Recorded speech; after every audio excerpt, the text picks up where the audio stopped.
मैं तुहाड़ा वीर डॉक्टर हरीश मल्होत्रा अज 24 अगस्त 2021 ਨੂੰ फिर तुहाडे लई हफ्तावारी प्रोग्राम सोच दा सफ़र लैके हाजिर हाँ। जिस तरह तुहानूं पता है कि मैं अपनी किताब विचों पहला एक लेख पढ़दा तो फिर उस तो बाद तुहाडे नाल टैलीफोन राहीं उन्हां नुकतिਆਂ ते संवाद चुणन की कोशिश करदा जो मैं उस लेख विच उठाए हुंदे हन जां उस लेख विच नहीं उठाए हुंदे। तो ये जिहड़ी किताब आपां पंजवीं किताब शुरू की हैगी आ ਉਹਦਾ ਨਾਂ जिस तरह तुहानूं पता है समय की महक है। तो 4 किताबां आपां पहलां पूरीआं कर चुके हैं। तो अज यानी कि जिहड़ा हैगा मैं किताब विचों लेख नहीं पढ़ना चाहुंदा। मैं अज एक रीसेंटली लेख लिखिया सी ते मैं उहदे बारे तुहाडे नाल सांझ पाउणी चाहुंदा ते तुहाडे विचार भी जानना चाहुंदा। साडा टैलीफोन नंबर जिहड़ा कि स्क्रीन के थल्ले भी आ रहा हैगा, तुसीं सानूं टैलीफोन कॉल्स हुण तो ही करके अपनी जिहड़ी लाइन हैगी वो रिजर्व करा सकते हैं। तो साडा जिहड़ा नंबर हैगा जिस तरह तुहानूं पता है वो है 0300 770 2246। तो जे तुसीं बरतानिया तो बाहर तो टैलीफोन कर रहे हैं तो फिर तुहानूं 0044 300 770 2246 नंबर घुमाना पऊगा। तो मैं ये लेख जिहड़ा पढ़दा इहदा हैडिंग जिहड़ा रखिया हैगा वो रखिया हैगा वास्तु शास्त्र। शायद बहुते लोगों ने यह ना सुना हो पर कुछ लोगों ने शायद सुना भी होवे। आपां इहदे बारे चीर फाड़ करनी है भी वास्तु शास्त्र की है तो इहदा साडी जिंदगी ते की असर पैंदा है या पैंदा है या नहीं पैंदा है। दुनिया में बहुत सारे इहो जिहे छात्र लोग हैं जो बिना किसी मेहनत तो पैसा कमा के अपना जीवन आरामदायक बनाना चाहते हैं ਅਤੇ इस काम ਲਈ ਉਹ कई तरकीबां सोचते हैं कि लोगों की मूर्खता ਨੂੰ ਕਿਵੇਂ ਕੈਸ਼ ਕੀਤਾ ਜਾਵੇ। ਇਹ ਬਹੁਤਾ ਕੰਮ ਵੱਖਰੇ ਵੱਖਰੇ ਧਰਮਾਂ ਦੀ ਆੜ ਵਿੱਚ ਹੁੰਦਾ ਹੈ ਕਿਉਂਕਿ ਧਰਮਾਂ ਦੀ ਪੇਂਦ ਬਹੁਤੇ ਭਾਰਤੀਆਂ ਨੂੰ ਛੋਟੀ ਉਮਰ ਤੋਂ ਹੀ ਚੜ੍ਹਾਈ ਹੁੰਦੀ ਹੈ ਜੋ ਉਮਰ ਦੇ ਵਧਣ ਨਾਲ ਘਟਣ ਦੀ ਬਜਾਏ ਪੱਕੀ ਹੁੰਦੀ ਰਹਿੰਦੀ ਹੈ। ਬਹੁਤੇ ਲੋਕੀ ਕਿਸੇ ਵੀ ਸਮੱਸਿਆ ਦੀ ਚੀਰ ਫੜ ਕਰਨ ਦੀ ਬਜਾਏ ਕਿ ਉਹਦਾ ਸਹੀ ਕਾਰਨ ਲੱਭ ਕੇ ਇਲਾਜ ਲੱਭਿਆ ਜਾਵੇ ਝਟਕੀ ਭਟਕੀ ਹੱਲ ਲੱਭਣ ਦੀ ਕੋਸ਼ਿਸ਼ ਕਰਦੇ ਹਨ। घर विच अते समाजिक माहौल भी इस सोच नूं पक्कियां करता है अते जद कोई इस समस्या का हल किसी उपाय नाल करन नूं कहिंदा है तो बहुते लोकी विग्यानक नज़रिए नाल सोचण की बजाय लाई लगता अधीन उस नूं बिना किसी किंतु परंतु दे स्वीकार लैंदे हन। इन्हां उपावां विचों एक धंधा वास्तु शास्त्र का है जो लोगों की समस्यावां नूं हल करन दे दावे करता है। इस उपाय के मरीज कोरे अनपढ़ अध पढ़े घट पढ़े ही नहीं हैं सगों BA MA PhD ਦੀਆਂ ਡਿਗਰੀਆਂ ਦੇ ਮਾਲਕ ਵੀ ਹਨ ਅਤੇ ਉਹ ਵੀ ਜਿਨ੍ਹਾਂ ਨੇ ਸਾਰੀ ਉਮਰ ਵਿਗਿਆਨ ਦੀ ਪੜ੍ਹਾਈ ਕੀਤੀ ਹੁੰਦੀ ਹੈ ਤੇ ਕਈ ਕਿੱਸਿਆਂ ਵਿੱਚ ਤਾਂ ਉਹ ਵਿਗਿਆਨ ਦੀ ਪੜ੍ਹਾਈ ਕਰਕੇ ਨੌਕਰੀ ਕਰ ਰਹੇ ਹੁੰਦੇ ਹਨ। ਪਰ ਜਦ ਕੋਈ ਸਮੱਸਿਆ ਆ ਜਾਵੇ ਤਾਂ ਉਹਨਾਂ ਉੱਪਰ ਉਹਨਾਂ ਦੇ ਸੰਸਕਾਰ ਪਾਲਣ ਪੋਸ਼ਣ ਭਾਰੂ ਹੋ ਜਾਂਦਾ ਹੈ ਅਤੇ ਵਿਗਿਆਨ ਦਰਵਾਜ਼ੋਂ ਬਾਹਰ ਚਲਾ ਜਾਂਦਾ ਹੈ। ਇਹ ਲੋਕਾਂ ਨੂੰ ਲੁੱਟਣ ਅਤੇ ਮੂਰਖ ਬਣਾਉਣ ਦਾ ਕਾਰੋਬਾਰ ਵਾਸਤੂ ਸ਼ਾਸਤਰ ਜਾਂ ਵਾਸਤੂ ਫੈਂਗ ਸ਼ੂਈ ਨਾਮ ਨਾਲ ਜਾਣਿਆ ਜਾਂਦਾ ਹੈ।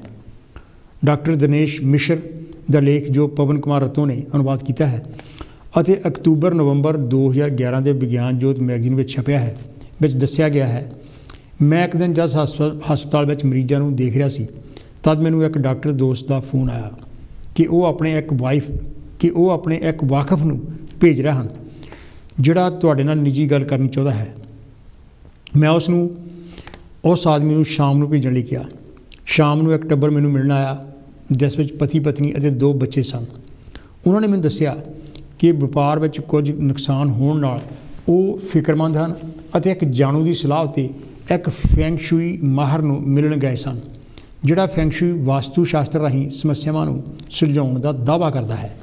उहदे इश्तिहार अक्सर अखबारां ते टैलीविजन उपर आउंदे हन। उन्होंने उस फैंग शूई माहर की सलाह ते अलग अलग चीज़ां खरीदियां बैठण उठण दियां ना सिर्फ दिशावां बदलियां सगों उसके दसे अनुसार भिन्न प्रयोग भी करते रहे। परंतु पिछले साल भर में उन्हों का कारोबारी नुकसान होर वध गया। इस करके वो होर ज़्यादा आर्थिक और मानसिक परेशानियों नाल जूझ रहे हैं। हुण उन्होंने महसूस हो रहा कि फैंग शूई की आड़ में उन्हों तो अलग अलग किस्म का समान खरीद करवाया जा रहा है और वो ठगे जा रहे हैं। इहो जी जानकारी मैनू एक होर मरीज ने भी दी सी। ਪ੍ਰਾਚੀਨ ਚੀਨੀ ਵਾਸਤੂ ਸ਼ਾਸਤਰ ਦੇ ਨਾਮ 'ਤੇ ਫੈਂਗ ਸ਼ੂਈ ਦੇ ਸਮਾਨਾਂ ਅਤੇ ਸਲਾਹਕਾਰਾਂ ਦੀਆਂ ਦੁਕਾਨਾਂ ਆਮ ਲੋਕਾਂ ਵਿੱਚ ਪੈਸੇ ਦੀ ਵਧਦੀ ਹੋਈ ਇੱਛਾ ਅਤੇ ਬਿਨਾਂ ਮਿਹਨਤ ਦੇ ਚਮਤਕਾਰੀ ਢੰਗ ਨਾਲ ਸਫਲ ਹੋ ਜਾਣ ਦੀ ਇੱਛਾ ਦੇ ਕਾਰਨ ਚੱਲ ਰਹੀਆਂ ਹਨ। ਹਰ ਸਮੱਸਿਆ, ਚਾਹੇ ਉਹ ਨੌਕਰੀ, ਕਿੱਤਾ, ਤੰਦਰੁਸਤੀ, ਧਨ ਦੌਲਤ, ਵਿਆਹ ਸ਼ਾਦੀ ਦੀ ਹੋਵੇ ਜਾਂ ਕੋਈ ਹੋਰ, ਉਹਨੂੰ ਫੈਂਗ ਸ਼ੂਈ ਦੇ ਨਿਯਮਾਂ ਅਤੇ ਵਸਤੂਆਂ ਨਾਲ ਸੁਲਝਾਉਣ ਦਾ ਦਾਅਵਾ ਕੀਤਾ ਜਾਂਦਾ ਹੈ। ਫੈਂਗ ਸ਼ੂਈ ਦੇ ਚਮਤਕਾਰੀ ਸਫਲਤਾ ਦਿਵਾਉਣ ਵਾਲੇ ਨਿਯਮ ਨਾ ਸਿਰਫ ਅਜੀਬੋ-ਗਰੀਬ ਹਨ, ਸਗੋਂ ਉਸ ਦੀਆਂ ਖਿਡੌਣਾਂ-ਨੁਮਾ ਵਸਤੂਆਂ ਵੀ ਅਦਭੁਤਤਾ ਨਾਲ ਭਰਪੂਰ ਹਨ।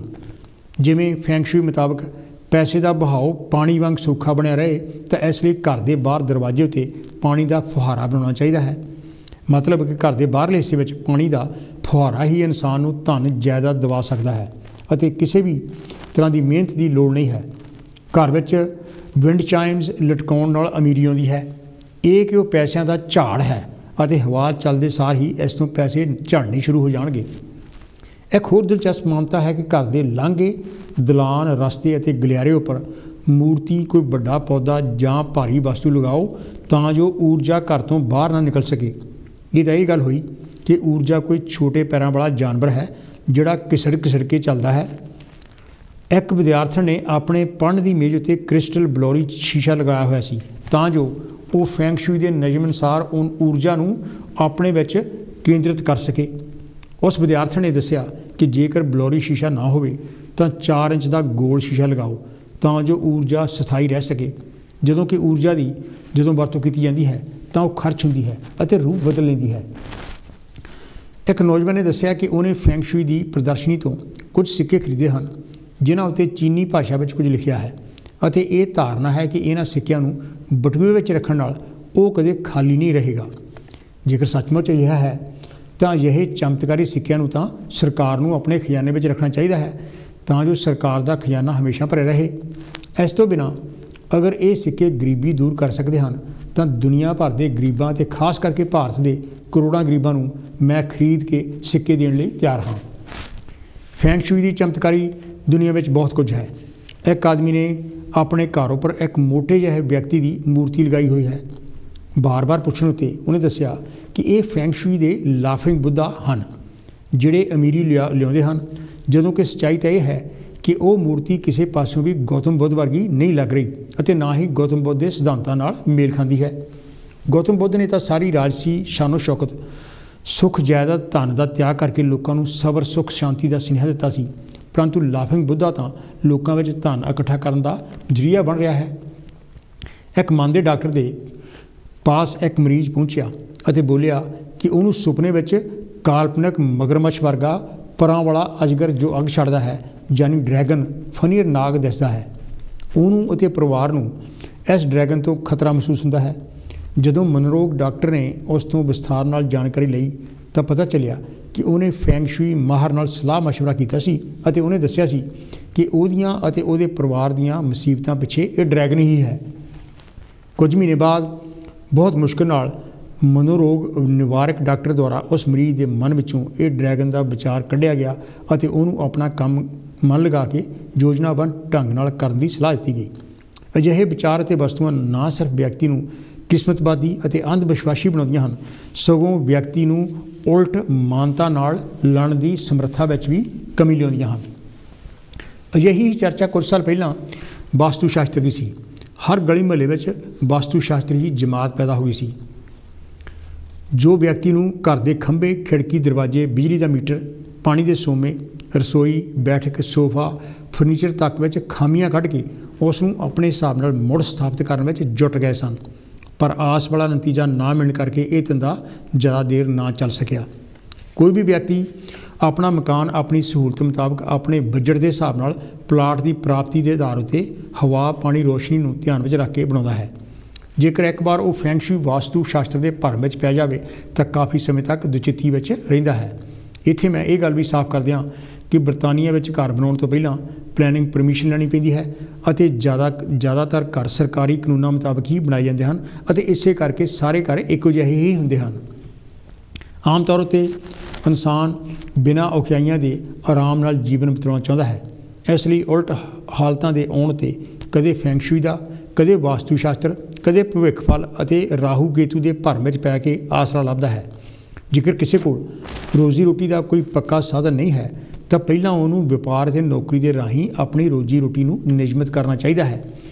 ਇਸ ਤੋਂ ਬਿਨਾਂ ਬੁਰੀਆਂ ਆਦਤਾਂ ਚਸਕਿਆਂ ਤੋਂ ਦੂਰ ਰਹਿਣਾ ਚਾਹੀਦਾ ਹੈ ਤਾਂ ਕਿ ਉਸਦੇ ਪੈਸੇ ਫਜ਼ੂਲ ਦੇ ਕੰਮਾਂ ਵਿੱਚ ਖਰਚ ਨਾ ਹੋਣ, ਕਿਉਂਕਿ ਠੀਕ ਰਸਤੇ ਉੱਪਰ ਚੱਲ ਕੇ ਪੈਸੇ ਕਮਾਉਣ ਵਿੱਚ ਸਮਾਂ ਲੱਗਦਾ ਹੈ, ਜਦੋਂ ਕਿ ਪੈਸੇ ਖਰਚ ਹੋਣ ਦੇ ਰਸਤੇ ਬਹੁਤ ਹਨ।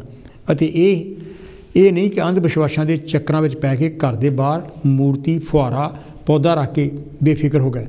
ਸ਼ਾਤਰ ਲੋਕ ਸਿਰਫ ਰੇਡੀਓ, ਟੈਲੀਵਿਜ਼ਨ ਜਾਂ ਅਖਬਾਰਾਂ ਵਿੱਚ ਹੀ ਇਸ਼ਤਿਹਾਰਬਾਜ਼ੀ ਨਹੀਂ ਕਰਦੇ, ਸਗੋਂ ਉਹਨਾਂ ਨੇ ਕਈ ਟਾਊਟ ਵੀ ਰੱਖੇ ਹੁੰਦੇ ਹਨ ਜੋ ਲੋਕਾਂ ਵਿੱਚ ਜਾ ਕੇ ਉਹਨਾਂ ਦੇ ਗੁਣ ਗਾਉਂਦੇ ਹਨ ਅਤੇ ਝੂਠੀਆਂ ਕਹਾਣੀਆਂ ਸੁਣਾ ਕੇ ਲੋਕਾਂ ਦੇ ਦਿਮਾਗਾਂ ਵਿੱਚ ਇਹ ਗੱਲਾਂ ਪੱਕੀਆਂ ਕਰ ਦਿੰਦੇ ਹਨ ਕਿ ਦੇਖੋ ਜੀ ਫਲਾਣਾ ਇੰਨਾ ਜ਼ਿਆਦਾ ਪੜ੍ਹਿਆ ਲਿਖਿਆ ਹੈ, ਵੱਡੀ ਨੌਕਰੀ ਉੱਪਰ ਹੈ ਜਾਂ ਕਿਤੇ ਵੱਲੋਂ ਪ੍ਰੋਫੈਸਰ ਹੈ, ਭਲਾ ਉਹ ਕੋਈ ਮੂਰਖ ਥੋੜ੍ਹੋ ਕਿ ਉਹ ਵਾਸਤੂ ਸ਼ਾਸਤਰ ਨੂੰ ਮੰਨਦਾ ਹੈ ਅਤੇ ਉਹਦੀ ਪਾਲਣਾ ਕਰਦਾ ਹੈ।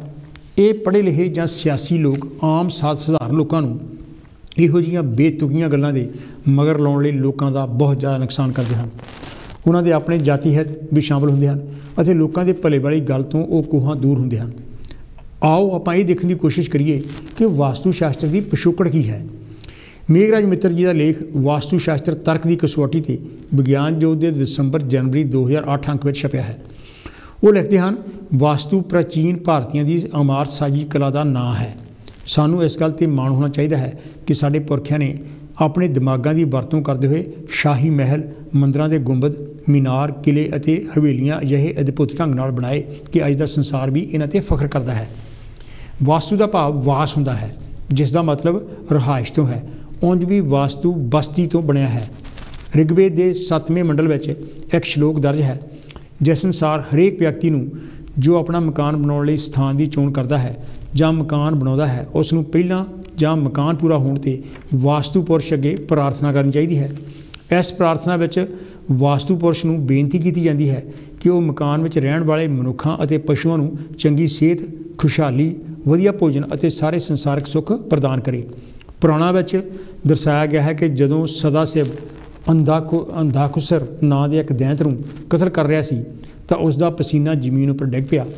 ਇਸ ਪਸੀਨੇ ਤੋਂ ਵਾਸਤੂ ਪੁਰਸ਼ ਨਾਂ ਦਾ ਇੱਕ ਯੋਧਾ ਪੈਦਾ ਹੋ ਗਿਆ। ਇਸ ਨੇ ਖੁਰਾਕ ਦੇ ਰੂਪ ਵਿੱਚ ਅੰਧਾਕੁਸਰ ਦਾ ਜ਼ਮੀਨ ਉੱਪਰ ਡਿੱਗਿਆ ਖੂਨ ਪੀਤਾ ਸੀ। ਇਸ ਲਈ ਸ਼ਕਤੀਸ਼ਾਲੀ ਹੋ ਗਿਆ ਕਿ ਇਹ ਤਿੰਨੇ ਲੋਕਾਂ ਨੂੰ ਨਸ਼ਟ ਕਰ ਸਕਦਾ ਸੀ।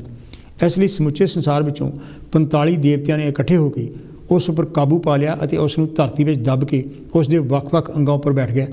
ਦੇਵਤਿਆਂ ਸਮੇਤ ਇਸ ਵਾਸਤੂ ਪੁਰਸ਼ ਨੂੰ ਮਕਾਨ ਬਣਾਉਣ ਸਮੇਂ ਪੂਜਿਆ ਜਾਂਦਾ ਹੈ। ਪਰ ਅਸਲੀਅਤ ਕੁਝ ਹੋਰ ਹੈ। ਅਸੀਂ ਜਾਣਦੇ ਹਾਂ ਕਿ ਸਮੁੱਚੇ ਭਾਰਤ ਵਿੱਚ ਅੱਜ ਤੋਂ 5000 ਸਾਲ ਪਹਿਲਾਂ ਦਰਾਵੜ ਕੌਮਾਂ ਦੀ ਸਰਦਾਰੀ ਸੀ। ਆਰੀਆ ਲੋਕ ਖਾਨਾਬਦੋਸ਼ ਸਨ ਅਤੇ ਮੱਧ ਏਸ਼ੀਆ ਤੋਂ ਉੱਠ ਕੇ ਦਰਾ ਖੈਬਰ ਰਾਹੀਂ ਭਾਰਤ ਵਿੱਚ ਦਾਖਲ ਹੋਏ ਸਨ। ਇੱਥੇ ਇਹਨਾਂ ਦਾ ਮੁਕਾਬਲਾ ਦਰਾਵੜ ਕੌਮਾਂ ਨਾਲ ਹੋਇਆ ਜੋ ਇੱਥੇ ਦੇ ਪੱਕੇ ਵਸਿੰਦੇ ਸਨ। ਖਾਨਾਬਦੋਸ਼ ਹੋਣ ਕਰਕੇ ਆਰੀਆ ਲੋਕਾਂ ਨੂੰ ਪੱਕੀਆਂ ਇਮਾਰਤਾਂ ਬਣਾਉਣ ਦਾ ਕੋਈ ਤਜਰਬਾ ਨਹੀਂ ਸੀ, ਪਰ ਦਰਾਵੜ ਇਸ ਕਲਾ ਵਿੱਚ ਨਿਪੁੰਨ ਸਨ। ਮੁਕਾਬਲੇ ਵਿੱਚ ਆਰੀਆ ਕੌਮਾਂ ਦੀ ਜਿੱਤ ਹੋਈ ਅਤੇ ਦਰਾਵੜ ਹਾਰ ਗਏ ਅਤੇ ਦੱਖਣ ਵੱਲ ਨੂੰ ਧੱਕ ਦਿੱਤੇ ਗਏ। ਹੁਣ ਇਹ ਵਾਸਤੂ ਪੁਰਸ਼ ਦਰਾਵੜ ਕੌਮਾਂ ਦਾ ਚਿੰਨ੍ਹ ਹੈ ਅਤੇ ਇਹਨੂੰ ਦੱਬਣ ਵਾਲੇ ਦੇਵਤੇ ਆਰੀਆ ਲੋਕਾਂ ਦਾ ਚਿੰਨ੍ਹ ਹਨ। ਮਹਾਭਾਰਤ ਦੀ ਮਿਥਿਹਾਸਿਕ ਕਥਾ ਵਿੱਚ ਵੀ ਲਾਖ ਦੇ ਮਹਿਲ ਅਤੇ ਸ਼ੀਸ਼ੇ ਦੇ ਫਰਸ਼ ਦਾ ਜ਼ਿਕਰ ਆਉਂਦਾ ਹੈ, ਜੋ ਉਸ ਸਮੇਂ ਦੀ ਇਸ ਇਮਾਰਤ ਕਲਾ ਦੀਆਂ ਉਦਾਹਰਨਾਂ ਹਨ। ਤਰਕਸ਼ੀਲ ਲੋਕ ਸਮਝਦੇ ਹਨ ਕਿ ਪ੍ਰਾਚੀਨ ਗ੍ਰੰਥਾਂ ਦੇ ਲੇਖਕ ਉਸ ਸਮੇਂ ਬੁੱਧੀਮਾਨ ਵਿਅਕਤੀ ਸਨ। ਉਹਨਾਂ ਨੇ ਆਪਣੇ ਸਮਿਆਂ ਵਿੱਚ ਜੋ ਲਿਖਤਾਂ ਲਿਖੀਆਂ ਸਨ ਉਹ ਉਹਨਾਂ ਸਮਿਆਂ ਵਿੱਚ ਉਪਲਬਧ ਗਿਆਨ ਅਨੁਸਾਰ ਹੀ ਸਨ। ਸਾਇੰਸ ਨੇ ਜੋ ਤਰੱਕੀ ਕੀਤੀ ਹੈ ਉਹ ਪਿਛਲੀਆਂ 4-5 ਸਦੀਆਂ ਦੀ ਹੈ। ਕੁਝ ਵਿਅਕਤੀ ਇਹ ਵੀ ਦਾਅਵਾ ਕਰਦੇ ਹਨ ਕਿ ਸੰਸਾਰ ਵਿੱਚ ਅੱਜ ਜੋ ਵੀ ਖੋਜਾਂ ਹੋ ਰਹੀਆਂ ਹਨ ਉਹ ਪਹਿਲਾਂ ਹੀ ਪ੍ਰਾਚੀਨ ਭਾਰਤੀ ਗ੍ਰੰਥਾਂ ਵਿੱਚ ਦਰਜ ਹਨ। ਜੇ ਅਜਿਹਾ ਹੁੰਦਾ ਤਾਂ ਦੁਨੀਆ ਵਿੱਚ ਸਭ ਤੋਂ ਜ਼ਿਆਦਾ ਨੋਬਲ ਪ੍ਰਾਈਜ਼ ਭਾਰਤੀਆਂ ਨੂੰ ਹੀ ਪ੍ਰਾਪਤ ਹੋਏ ਹੁੰਦੇ। ਅਸਲ ਵਿੱਚ ਸਾਰੇ ਪ੍ਰਾਚੀਨ ਗ੍ਰੰਥ ਸਾਡੇ ਵੱਡ ਵਡੇਰਿਆਂ ਦੀਆਂ ਰਚਨਾਵਾਂ ਹਨ ਅਤੇ ਸਾਨੂੰ ਇਸ ਉੱਪਰ ਮਾਣ ਵੀ ਹੋਣਾ ਚਾਹੀਦਾ ਹੈ ਕਿ ਇਹ ਸਾਡੀ ਵਿਰਾਸਤ ਹੈ। ਪਰ ਇਹਨਾਂ ਗ੍ਰੰਥਾਂ ਦੀ ਅੱਜ ਵਿਗਿਆਨਕ ਸਮਝ ਅਨੁਸਾਰ ਸੰਭਵ ਤੋਂ ਅਸੰਭਵ ਦੀ ਕਸੌਟੀ ਉੱਤੇ ਪੜਚੋਲ ਵੀ ਕਰਨੀ ਚਾਹੀਦੀ ਹੈ।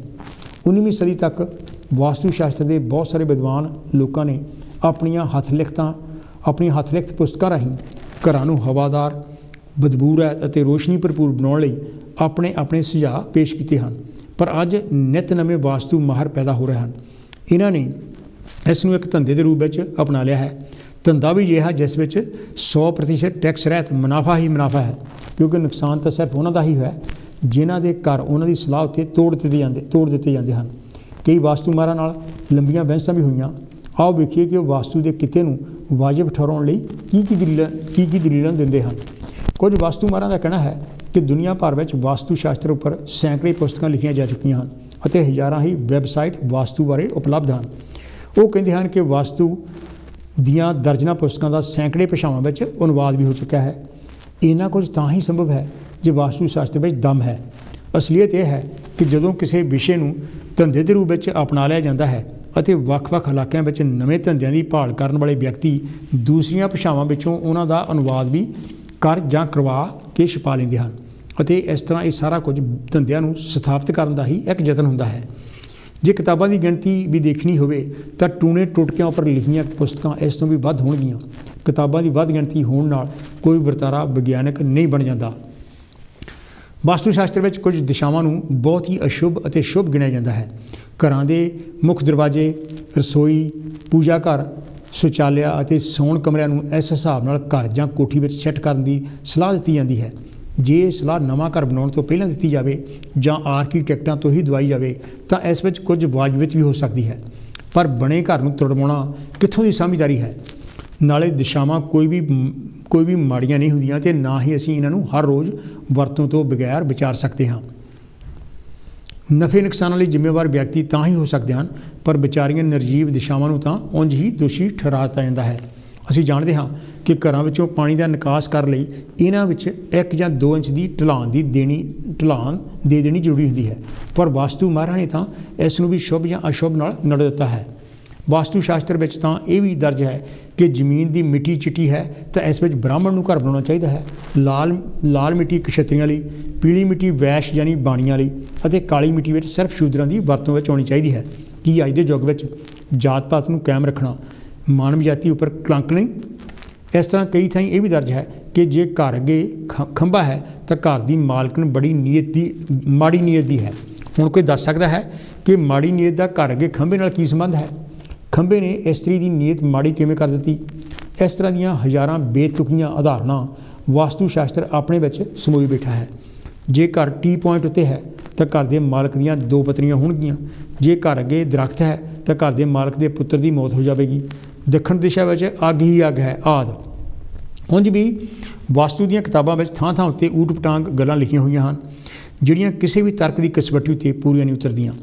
जे इन्हां दे लेखकां दीयां लिखियां किताबां दा डूंघाई नाल अध्ययन किया जाए तो तुहानूं सैकड़े थावां उत्ते आपा विरोधी गल्लां नज़र आउणगीਆਂ। पहले सफ़े उपर लिखिया होवेगा दक्षिण वल यात्रा करन वाले नुकसान उठाउणगे। दूसरे सफ़े उत्ते दर्ज होवेगा दक्षिण विच जाण करके उहदे घर सुंदर पुत्र ने जन्म लिया। जेकर मेरे खून में कोई नुक्स है तो मैं इसनूं टैसट करने लई 6 लैबोरेटरियां विच भेज दिंदा। अगर ढंग विग्यानक है तो ਅਤੇ खून ਨੂੰ ਟੈਸਟ ਕਰਨ ਵਾਲੇ ਮਾਹਰ ਹਨ ਤਾਂ ਇਹਨਾਂ 6 ਲੈਬੋਰਟਰੀਆਂ ਦੀ ਰਿਪੋਰਟ 20-21 ਦੇ ਫਰਕ ਨਾਲ ਲਗਭਗ ਇੱਕੋ ਜਿਹੀ ਹੋਵੇਗੀ। ਪਰ ਗੈਰ ਵਿਗਿਆਨਕ ਵਰਤਾਰਿਆਂ ਲਈ ਇਹ ਰਿਪੋਰਟਾਂ ਉੱਕਾ ਹੀ ਵੱਖ-ਵੱਖ ਹੁੰਦੀਆਂ ਹਨ। ਜੇ ਤੁਸੀਂ ਆਪਣੇ ਘਰ ਬਾਰੇ ਵੱਖ-ਵੱਖ ਵਾਸਤੂ ਮਾਹਰਾਂ ਦੀ ਰਿਪੋਰਟ ਪ੍ਰਾਪਤ ਕਰੋਗੇ ਤਾਂ ਉਹਨਾਂ ਦੀ ਰਾਏ ਵੀ ਵੱਖ-ਵੱਖ ਹੋਵੇਗੀ। ਕੁਝ ਵਾਸਤੂ ਮਾਹਰ ਕਹਿੰਦੇ ਹਨ ਕਿ ਭਾਰਤ ਦੇ ਉੱਤਰ ਵਿੱਚ ਹਿਮਾਲਾ ਪਰਬਤ ਹੈ, ਇਸੇ ਲਈ ਭਾਰਤ ਦਾ ਹਾਲ ਮੰਦਾ ਹੈ। ਇੱਥੇ ਬੇਰੁਜ਼ਗਾਰੀ, ਭੁੱਖਮਰੀ, ਕੰਗਾਲੀ ਅਤੇ ਰਿਸ਼ਵਤਖੋਰੀ ਲਈ ਹਿਮਾਲਾ ਪਰਬਤ ਦੀ ਦਿਸ਼ਾ ਹੀ ਜ਼ਿੰਮੇਵਾਰ ਹੈ। ਜੇ ਇਹਨਾਂ ਨੂੰ ਪੁੱਛਿਆ ਜਾਵੇ ਕਿ ਭਾਰਤ ਕਿਸੇ ਵੇਲੇ ਸੋਨੇ ਦੀ ਚਿੜੀਆ ਖਾਂਦਾ ਸੀ ਉਸ ਸਮੇਂ ਵੀ ਹਿਮਾਲਾ ਪਰਬਤ ਇੱਥੇ ਹੀ ਸੀ। ਅਸਲ ਵਿੱਚ ਦਿਸ਼ਾਵਾਂ ਮਾੜੀਆਂ ਨਹੀਂ ਹੁੰਦੀਆਂ, ਮਾੜੀਆਂ ਤਾਂ ਰਾਜ ਕਰ ਰਹੀਆਂ ਸਰਕਾਰਾਂ ਹੁੰਦੀਆਂ ਨੇ ਅਤੇ ਉਹ ਪ੍ਰਬੰਧ ਜੋ ਉਹਨਾਂ ਨੇ ਉਸ ਮੁਲਕ ਲਈ ਸਿਰਜਿਆ ਹੁੰਦਾ ਹੈ। ਜੇ ਅੱਜ ਸਾਡੇ ਦੇਸ਼ ਵਿੱਚ ਚਾਰੇ ਪਾਸੇ ਸੰਪਰਦਾਇਕ ਦੰਗੇ ਹੋ ਰਹੇ ਹਨ ਅਤੇ ਬੰਬ ਫਟ ਰਹੇ ਹਨ ਤਾਂ ਇਹਨਾਂ ਗੱਲਾਂ ਨਾਲ ਇਨਸਾਨਾਂ ਦਾ ਘਾਣ ਹੋ ਰਿਹਾ ਹੈ ਤਾਂ ਇਸ ਸਭ ਦਾ ਜ਼ਿੰਮੇਵਾਰ ਇੱਥੋਂ ਦਾ ਰਾਜ ਪ੍ਰਬੰਧੀ ਹੈ। ਜਦੋਂ ਇੱਥੇ ਦੇ ਲੋਕ ਜਾਗਰੂਕ ਹੋ ਗਏ ਤਾਂ ਉਹਨਾਂ ਨੇ ਨਵਾਂ ਰਾਜਸੀ ਤਾਣਾ ਬਣਾ ਬੁਣ ਲਿਆ ਤਾਂ ਇੱਥੇ ਮੁੜ ਖੁਸ਼ਹਾਲੀ ਪੈਦਾ ਹੋ ਜਾਣੀ ਹੈ। ਨਾ ਤਾਂ ਵਾਸਤੂ ਸ਼ਾਸਤਰ ਅਨੁਸਾਰ ਬਣੀਆਂ ਇਮਾਰਤਾਂ ਇਸ ਦੀਆਂ ਜ਼ਿੰਮੇਵਾਰ ਹੋਣਗੀਆਂ ਅਤੇ ਨਾ ਹੀ ਇਹਨਾਂ ਦੀਆਂ ਤਰਕੀਬਾਂ ਅਤੇ ਬਾਕੀ ਇਮਾਰਤਾਂ ਜੋ ਵਾਸਤੂ ਸ਼ਾਸਤਰ ਅਨੁਸਾਰ ਨਹੀਂ ਬਣੀਆਂ ਹਨ। ਕੱਲ੍ਹ ਨੂੰ ਜੇ ਕੋਈ ਬਦਦਿਮਾਗ ਰਾਜਸੀ ਨੇਤਾ ਸੱਤਾ ਦੇ ਨਸ਼ੇ ਵਿੱਚ ਆ ਕੇ ਪਾਕਿਸਤਾਨ ਨਾਲ ਲੜਾਈ ਛੇੜ ਲੈਂਦਾ ਹੈ ਅਤੇ ਇਸ ਖਿੱਤੇ ਵਿੱਚ ਐਟਮ ਬੰਬ ਚੱਲ ਜਾਂਦੇ ਹਨ ਤਾਂ ਦੂਸਰੀਆਂ ਇਮਾਰਤਾਂ ਦੇ ਨਾਲ ਵਾਸਤੂ ਸ਼ਾਸਤਰ ਅਨੁਸਾਰ ਬਣੀਆਂ ਇਮਾਰਤਾਂ ਵੀ ਖੰਡਰ ਬਣ ਜਾਣਗੀਆਂ। ਇਹ ਵੀ ਅਫਵਾਹਾਂ ਫੈਲਾਈਆਂ ਜਾ ਰਹੀਆਂ ਹਨ ਕਿ ਜਿਹੜੇ ਘਰ ਵਾਸਤੂ ਸ਼ਾਸਤਰ ਅਨੁਸਾਰ ਨਹੀਂ ਹੁੰਦੇ ਉਹਨਾਂ ਘਰਾਂ ਵਿੱਚ ਲੂਲੇ ਲੰਗੜੇ ਬੱਚੇ ਪੈਦਾ ਹੋਣ ਲੱਗ ਪੈਂਦੇ ਹਨ। ਪੜ੍ਹੇ ਲਿਖੇ ਵਿਅਕਤੀ ਜਾਣਦੇ ਹਨ ਕਿ 30 ਵਰ੍ਹਿਆਂ ਤੋਂ ਘੱਟ ਉਮਰ ਦੇ ਬਹੁਤ ਘੱਟ ਵਿਅਕਤੀ ਲੂਲੇ ਲੰਗੜੇ ਨਜ਼ਰ ਆਉਂਦੇ ਹਨ ਕਿਉਂਕਿ ਪੋਲੀਓ ਵਿਰੋਧੀ ਵੈਕਸੀਨ ਭਾਰਤ ਵਿੱਚ ਉਸ ਸਮੇਂ ਹਰ ਬੱਚੇ ਨੂੰ ਲੱਗ ਰਿਹਾ ਸੀ। ਕੁਝ ਗਰੀਬ ਅਤੇ ਅੰਧ-ਵਿਸ਼ਵਾਸੀ ਵਿਅਕਤੀਆਂ ਨੇ ਇਸ ਟੀਕੇ ਦੀ ਵਰਤੋਂ ਆਪਣੇ ਬੱਚਿਆਂ ਲਈ ਨਹੀਂ ਕੀਤੀ, ਜਿਸ ਕਾਰਨ ਉਹਨਾਂ ਘਰਾਂ ਵਿੱਚ ਲੂਲੇ ਲੰਗੜੇ ਬੱਚੇ ਪੈਦਾ ਹੋ ਗਏ। ਬਚਾਓ ਵਾਸਤੂ ਮਾਹਰਾਂ ਕਰਕੇ ਨਹੀਂ, ਸਗੋਂ ਵਿਗਿਆਨਕ ਖੋਜਾਂ ਕਰਕੇ ਹੋਇਆ ਹੈ।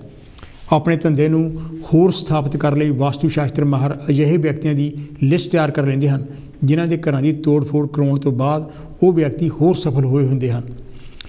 ਅਸਫਲ ਵਿਅਕਤੀਆਂ ਦੀ ਵੱਡੀ ਲਿਸਟ ਨੂੰ ਤਾਂ ਅੱਖੋਂ ਪਰੋਖੇ ਕਰਤਾ ਜਾਂਦਾ ਹੈ ਅਤੇ ਸਿਰਫ ਸਫਲ ਵਿਅਕਤੀਆਂ ਦੀ ਚੋਣ ਕੀਤੀ ਜਾਂਦੀ ਹੈ ਅਤੇ ਫਿਰ ਇਹਨਾਂ ਨੂੰ ਮੀਡੀਆ ਜਾਂ ਆਮ ਜਨਤਾ ਸਾਹਮਣੇ ਪੇਸ਼ ਕੀਤਾ ਜਾਂਦਾ ਹੈ। ਕਈ ਵਾਰ ਉਹਨਾਂ ਤੋਂ ਇਹ ਗੱਲ ਵੀ ਅਖਵਾਈ ਜਾਂਦੀ ਹੈ ਕਿ ਉਹਨਾਂ ਦੀ ਸਾਰੀ ਸਫਲਤਾ ਦਾ ਰਾਜ ਹੀ ਵਾਸਤੂ ਸ਼ਾਸਤਰ ਹੈ। ਅਜਿਹਾ ਕਹਿਣ ਸਮੇਂ ਉਹ ਆਪਣੇ ਦੁਆਰਾ ਕੀਤੀ ਮਿਹਨਤ ਅਤੇ ਯਤਨ ਸਭ ਕੁਝ ਭੁੱਲ ਭੁਲਾ ਜਾਂਦੇ ਹਨ ਅਤੇ ਸਫਲਤਾ ਦਾ ਸਾਰਾ ਸਿਹਰਾ ਵਾਸਤੂ ਸ਼ਾਸਤਰ ਮਾਹਰਾਂ ਨੂੰ ਦੇ ਦਿੰਦੇ ਹਨ। ਕੁਝ ਉਦਾਹਰਨਾਂ ਦੇਖੋ ਜਿਹੜੀਆਂ ਵਾਸਤੂ ਸ਼ਾਸਤਰ ਮਾਹਰ ਲੋਕਾਂ ਨੂੰ ਕਦੇ ਵੀ ਨਹੀਂ ਦੱਸਣਗੇ। HD ਦੇਵਗੌੜਾ ਕਿਸੇ ਵੇਲੇ ਭਾਰਤ ਦੇ ਪ੍ਰਧਾਨ ਮੰਤਰੀ ਸਨ। ਉਸ ਦੀ ਰਿਹਾਇਸ਼ ਦੇ ਮੁੱਖ ਦਰਵਾਜ਼ੇ ਵੱਲ ਸਿਰਫ 2 ਹੀ ਕਦਮ ਪੁੱਟਣੇ ਪੈਂਦੇ ਸਨ। ਵਾਸਤੂ ਸ਼ਾਸਤਰ ਮਾਹਰਾਂ ਦੀ ਰਾਏ ਅਨੁਸਾਰ ਪਤਲੀਆਂ ਟਾਈਲਾਂ ਲਗਾ ਕੇ ਉਹ ਦੂਰੀ 3 ਕਦਮ ਕੀਤੀ ਗਈ। ਭਾਵੇਂ ਉਸ ਸਮੇਂ ਤਾਂ ਸਭ ਦੀ ਤਸੱਲੀ ਹੋ ਗਈ, ਪਰ ਇਹ ਤੀਸਰਾ ਕਦਮ ਉਸ ਦੀ ਕੁਰਸੀ ਨੂੰ ਬਚਾ ਨਾ ਸਕਿਆ। ਅਜਿਹਾ ਹੀ ਹਾਲ ਆਂਧਰਾ ਪ੍ਰਦੇਸ਼ ਦੇ ਮੁੱਖ ਮੰਤਰੀ NT ਰਾਮਾਰਾਓ ਦਾ ਹੋਇਆ।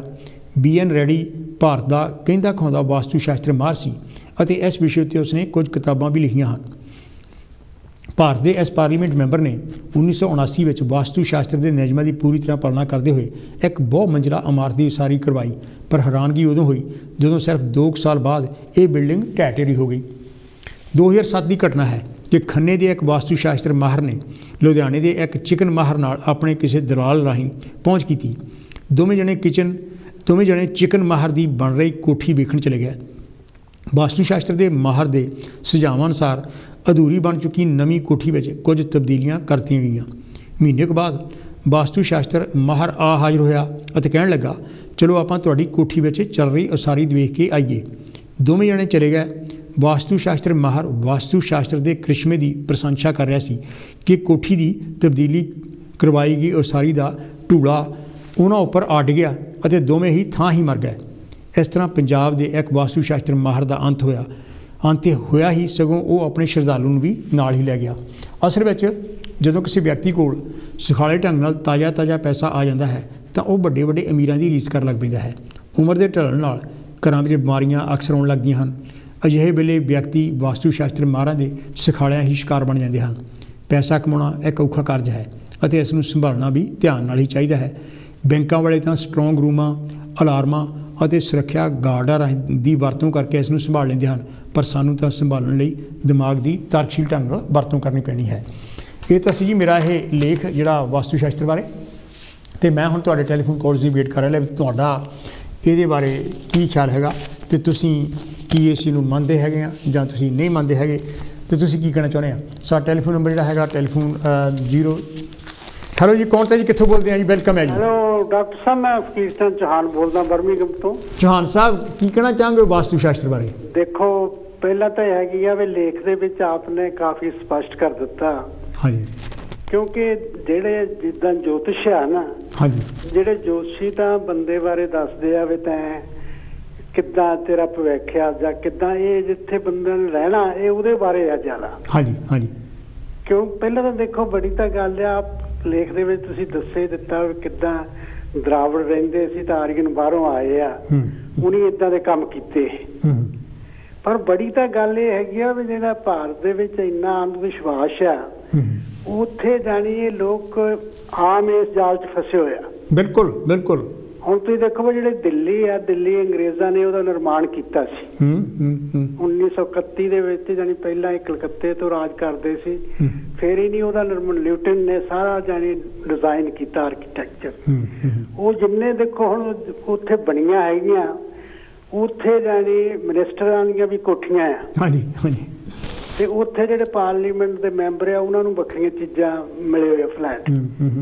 ਪਰ ਉੱਥੇ ਆਮ ਪ੍ਰੈਸ ਦੇ ਵਿੱਚ ਆਇਆ ਵੀ ਜਦ ਉਹ ਮਤਲਬ ਮੂਵ ਹੁੰਦੇ ਆ ਜਾਂ ਕਿਸੇ ਦੀ ਮੌਤ ਹੋ ਜਾਂਦੀ ਤਾਂ ਉਹ ਪਹਿਲਾਂ ਪੁੱਛਦੇ ਆ ਉਹਦੇ ਬਾਰੇ ਵੀ ਮੇਰੇ ਲਈ ਇਹ ਠੀਕ ਹੈ ਕੋਠੀ।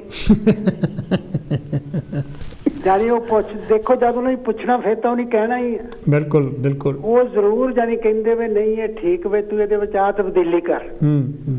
ਔਰ ਉਹਦੇ ਵਿੱਚ ਬਹੁਤ ਮਿਨਿਸਟਰਾਂ ਦੇ ਨਾਂ ਆ। ਹਾਂਜੀ। ਫਿਰ ਹੋਰ ਜਿਹੜੇ ਵੱਡੇ ਵੱਡੇ ਬਿਊਰੋਕਰੈਟ ਆ, ਤੁਸੀਂ ਦੇਖੋ ਵੀ ਜਦ ਉਹ ਲੋਕ ਇਦਾਂ ਦੇ ਕਰਦੇ ਤਾਂ ਉਹਨੀ ਲੋਕਾਂ ਨੂੰ ਕੀ ਦੱਸਣਾ। ਉਹ ਸਮਾਂ ਤੋਂ ਬਹੁਤ ਜ਼ਿਆਦਾ ਨੁਕਸਾਨ ਕਰਦੇ ਹੈ ਲੋਕਾਂ ਦਾ। ਨਹੀਂ ਪਹਿਲਾਂ ਤਾਂ ਬੜੀ ਗੱਲ ਇਹ ਹੈਗੀ ਆ ਵੀ ਇਹ ਦੇਖੋ ਹੁਣ ਪਿੰਡਾਂ ਦੇ ਵਿੱਚ ਤਾਂ ਜਿਹੜੇ ਲੋਕ ਆ ਉਹ ਕੋਈ ਪਲੈਨਿੰਗ ਦੇ ਨਾਲ ਨਹੀਂ ਸੀ ਮਕਾਨ ਬਣਾਉਂਦੇ। ਬਿਲਕੁਲ ਬਿਲਕੁਲ ਬਿਲਕੁਲ।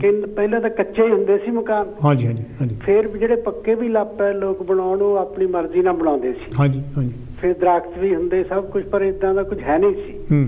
ਪਰ ਹੁਣ ਪੰਜਾਬ ਦੇ ਵਿੱਚ ਵੀ ਮੈਂ ਹੈਰਾਨ ਆ ਵੀ ਪੰਜਾਬ ਦੇ ਵਿੱਚ ਜਿਹੜੀਆਂ ਕੋਠੀਆਂ ਬਣਦੀਆਂ ਨਾ, ਉਹ ਤੁਸੀਂ ਦੇਖੋ ਵੀ ਇੱਕ ਬੰਦਾ ਜਦ ਬਣਾਉਂਦਾ ਕੋਠੀ, ਉਹ ਦੂਸਰੇ ਨੇ ਲਾਗ ਡਾਟ ਕਰਕੇ ਉਹ ਚ ਵਹਿਮ ਪਾਉਂਦੇ ਵੀ ਕਿਸੇ ਤੋਂ ਕਹਾਉਂਦੇ ਵੀ ਕੋਠੀ ਤੇਰੇ ਲਈ ਠੀਕ ਨਹੀਂ। ਮੈਂ ਖੁਦ ਦੇਖਿਆ ਵੀ ਜਾਣੀ ਉਹਨੇ ਉਹਨਾਂ ਦੀਆਂ ਕੋਠੀਆਂ ਖਰੀਦ ਲਈਆਂ। ਹਾਂਜੀ ਹਾਂਜੀ ਹਾਂਜੀ। ਉਹਨੇ ਕਿਹਾ ਵੀ ਤੇਰੇ ਲਈ ਨਹੀਂ ਠੀਕ ਹੈ, ਇਹ ਤਾਂ ਤੂੰ ਇਹਨੂੰ ਜ਼ਿਆਦਾ ਵੇਚ ਜਾਂ ਕੁਛ ਕਰ। ਇਦਾਂ ਹੀ ਇਦਾਂ ਉਹ ਦੂਸਰੇ ਬੰਦੇ ਨੂੰ ਖਰੀਦ ਲਈ। ਪਰ ਹੁਣ ਉਹ ਦਿੱਲੀ ਦੇ ਵਿੱਚ ਤਾਂ ਜਾਣੀ ਇੰਨੇ ਕੇਸ ਆਏ ਹੈਗੇ ਆ ਵੀ ਸੁਸ਼ੀਲ ਕੁਮਾਰ ਸ਼ਿੰਦੇ, ਉਹ ਇੱਕ ਕਾਂਗਰਸ ਦਾ ਮਿਨਿਸਟਰ ਸੀ। ਹਾਂਜੀ ਹਾਂਜੀ। ਜਾਨੀ ਉਹਨੂੰ ਕੋਠੀ ਅਲਾਟ ਹੋ ਗਈ ਤਾਂ ਉਹ ਮੂਵ ਨਾ ਕਰੇ।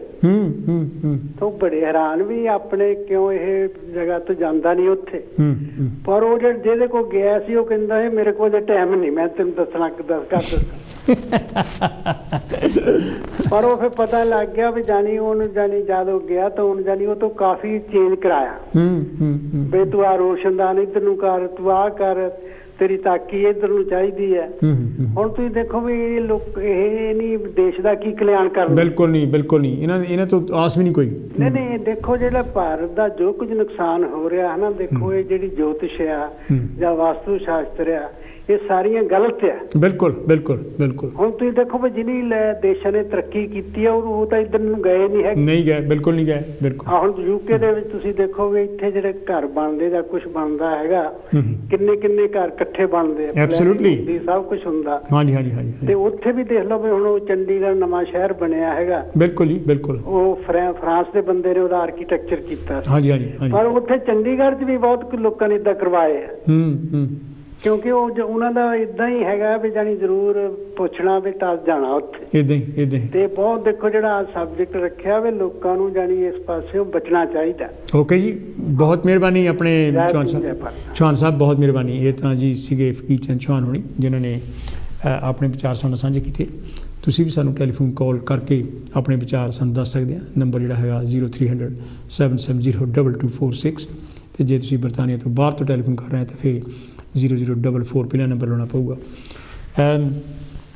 ਜੇ ਵਾਸਤੂ ਸ਼ਾਸਤਰ ਨਾਲ ਜਿਹੜੀਆਂ ਸਾਰੀਆਂ ਸਮੱਸਿਆਵਾਂ ਹੱਲ ਹੁੰਦੀਆਂ ਹੋਣ ਤਾਂ ਫਿਰ ਸਾਨੂੰ ਜਿਹੜੇ ਹੈਗੇ ਮੈਡੀਕਲ ਜਿਹੜੇ ਡਾਕਟਰਸ ਬਣਾਉਣ ਦੀ ਕੋਈ ਜ਼ਰੂਰਤ ਨਹੀਂ ਹੈਗੀ। ਸਾਨੂੰ ਜਿਹੜੀਆਂ ਯੂਨੀਵਰਸਿਟੀਆਂ ਹੈਗੀਆਂ ਉਹ ਵੀ ਸਾਨੂੰ ਕੋਈ ਬਣਾਉਣ ਦੀ ਫਿਰ ਜ਼ਰੂਰਤ ਨਹੀਂ ਹੈ, ਕਿਉਂਕਿ ਇਹ ਬੰਦੇ ਜਿਹੜਾ ਹੈਗਾ ਸਭ ਕੁਛ ਹੀ ਕਰ ਸਕਦੇ ਹੈਗੇ। ਮੈਂ ਜਾਨ ਕਿ ਤੁਹਾਡਾ ਟੈਲੀਫੋਨ ਕਾਲਸ ਦੀ ਵੇਟ ਕਰ ਰਿਹਾ। ਹੈਲੋ ਜੀ, ਕੌਣ ਤੇ ਜੀ, ਕਿੱਥੋਂ ਬੋਲਦੇ? ਵੈਲਕਮ ਹੈ ਜੀ। ਹੈਲੋ ਡਾਕਟਰ ਸਾਹਿਬ, ਨਮਸਕਾਰ। ਜੈ ਭੀਮ, ਜੈ ਭਾਰਤ ਜੀ। ਹਾਂਜੀ ਮਾਨ ਸਾਹਿਬ, ਕੀ ਤੁਹਾਡਾ ਕੀ ਖਿਆਲ ਹੈ ਵਾਸਤੂ ਸ਼ਾਸਤਰ ਕੁਛ ਕਰੂ? ਜਿਹੜਾ ਵਾਸਤੂ ਸ਼ਾਸਤਰ ਹੈ ਨਾ, ਹਾਂਜੀ, ਇਹ ਪਹਿਲੇ ਤਾਂ ਤੁਸੀਂ ਸਾਰਾ ਕੁਝ ਦੱਸ ਦਿੱਤਾ, ਫਿਰ ਚੌਹਾਨ ਸਾਹਿਬ ਦੱਸ ਗਏ। ਇਹਦੇ ਬਾਰੇ ਹੋਰ ਕੀ ਦੱਸਾਂ? ਇਹ ਸਿਰਫ ਨਿਰਾ ਅੰਧ ਵਿਸ਼ਵਾਸ ਆ।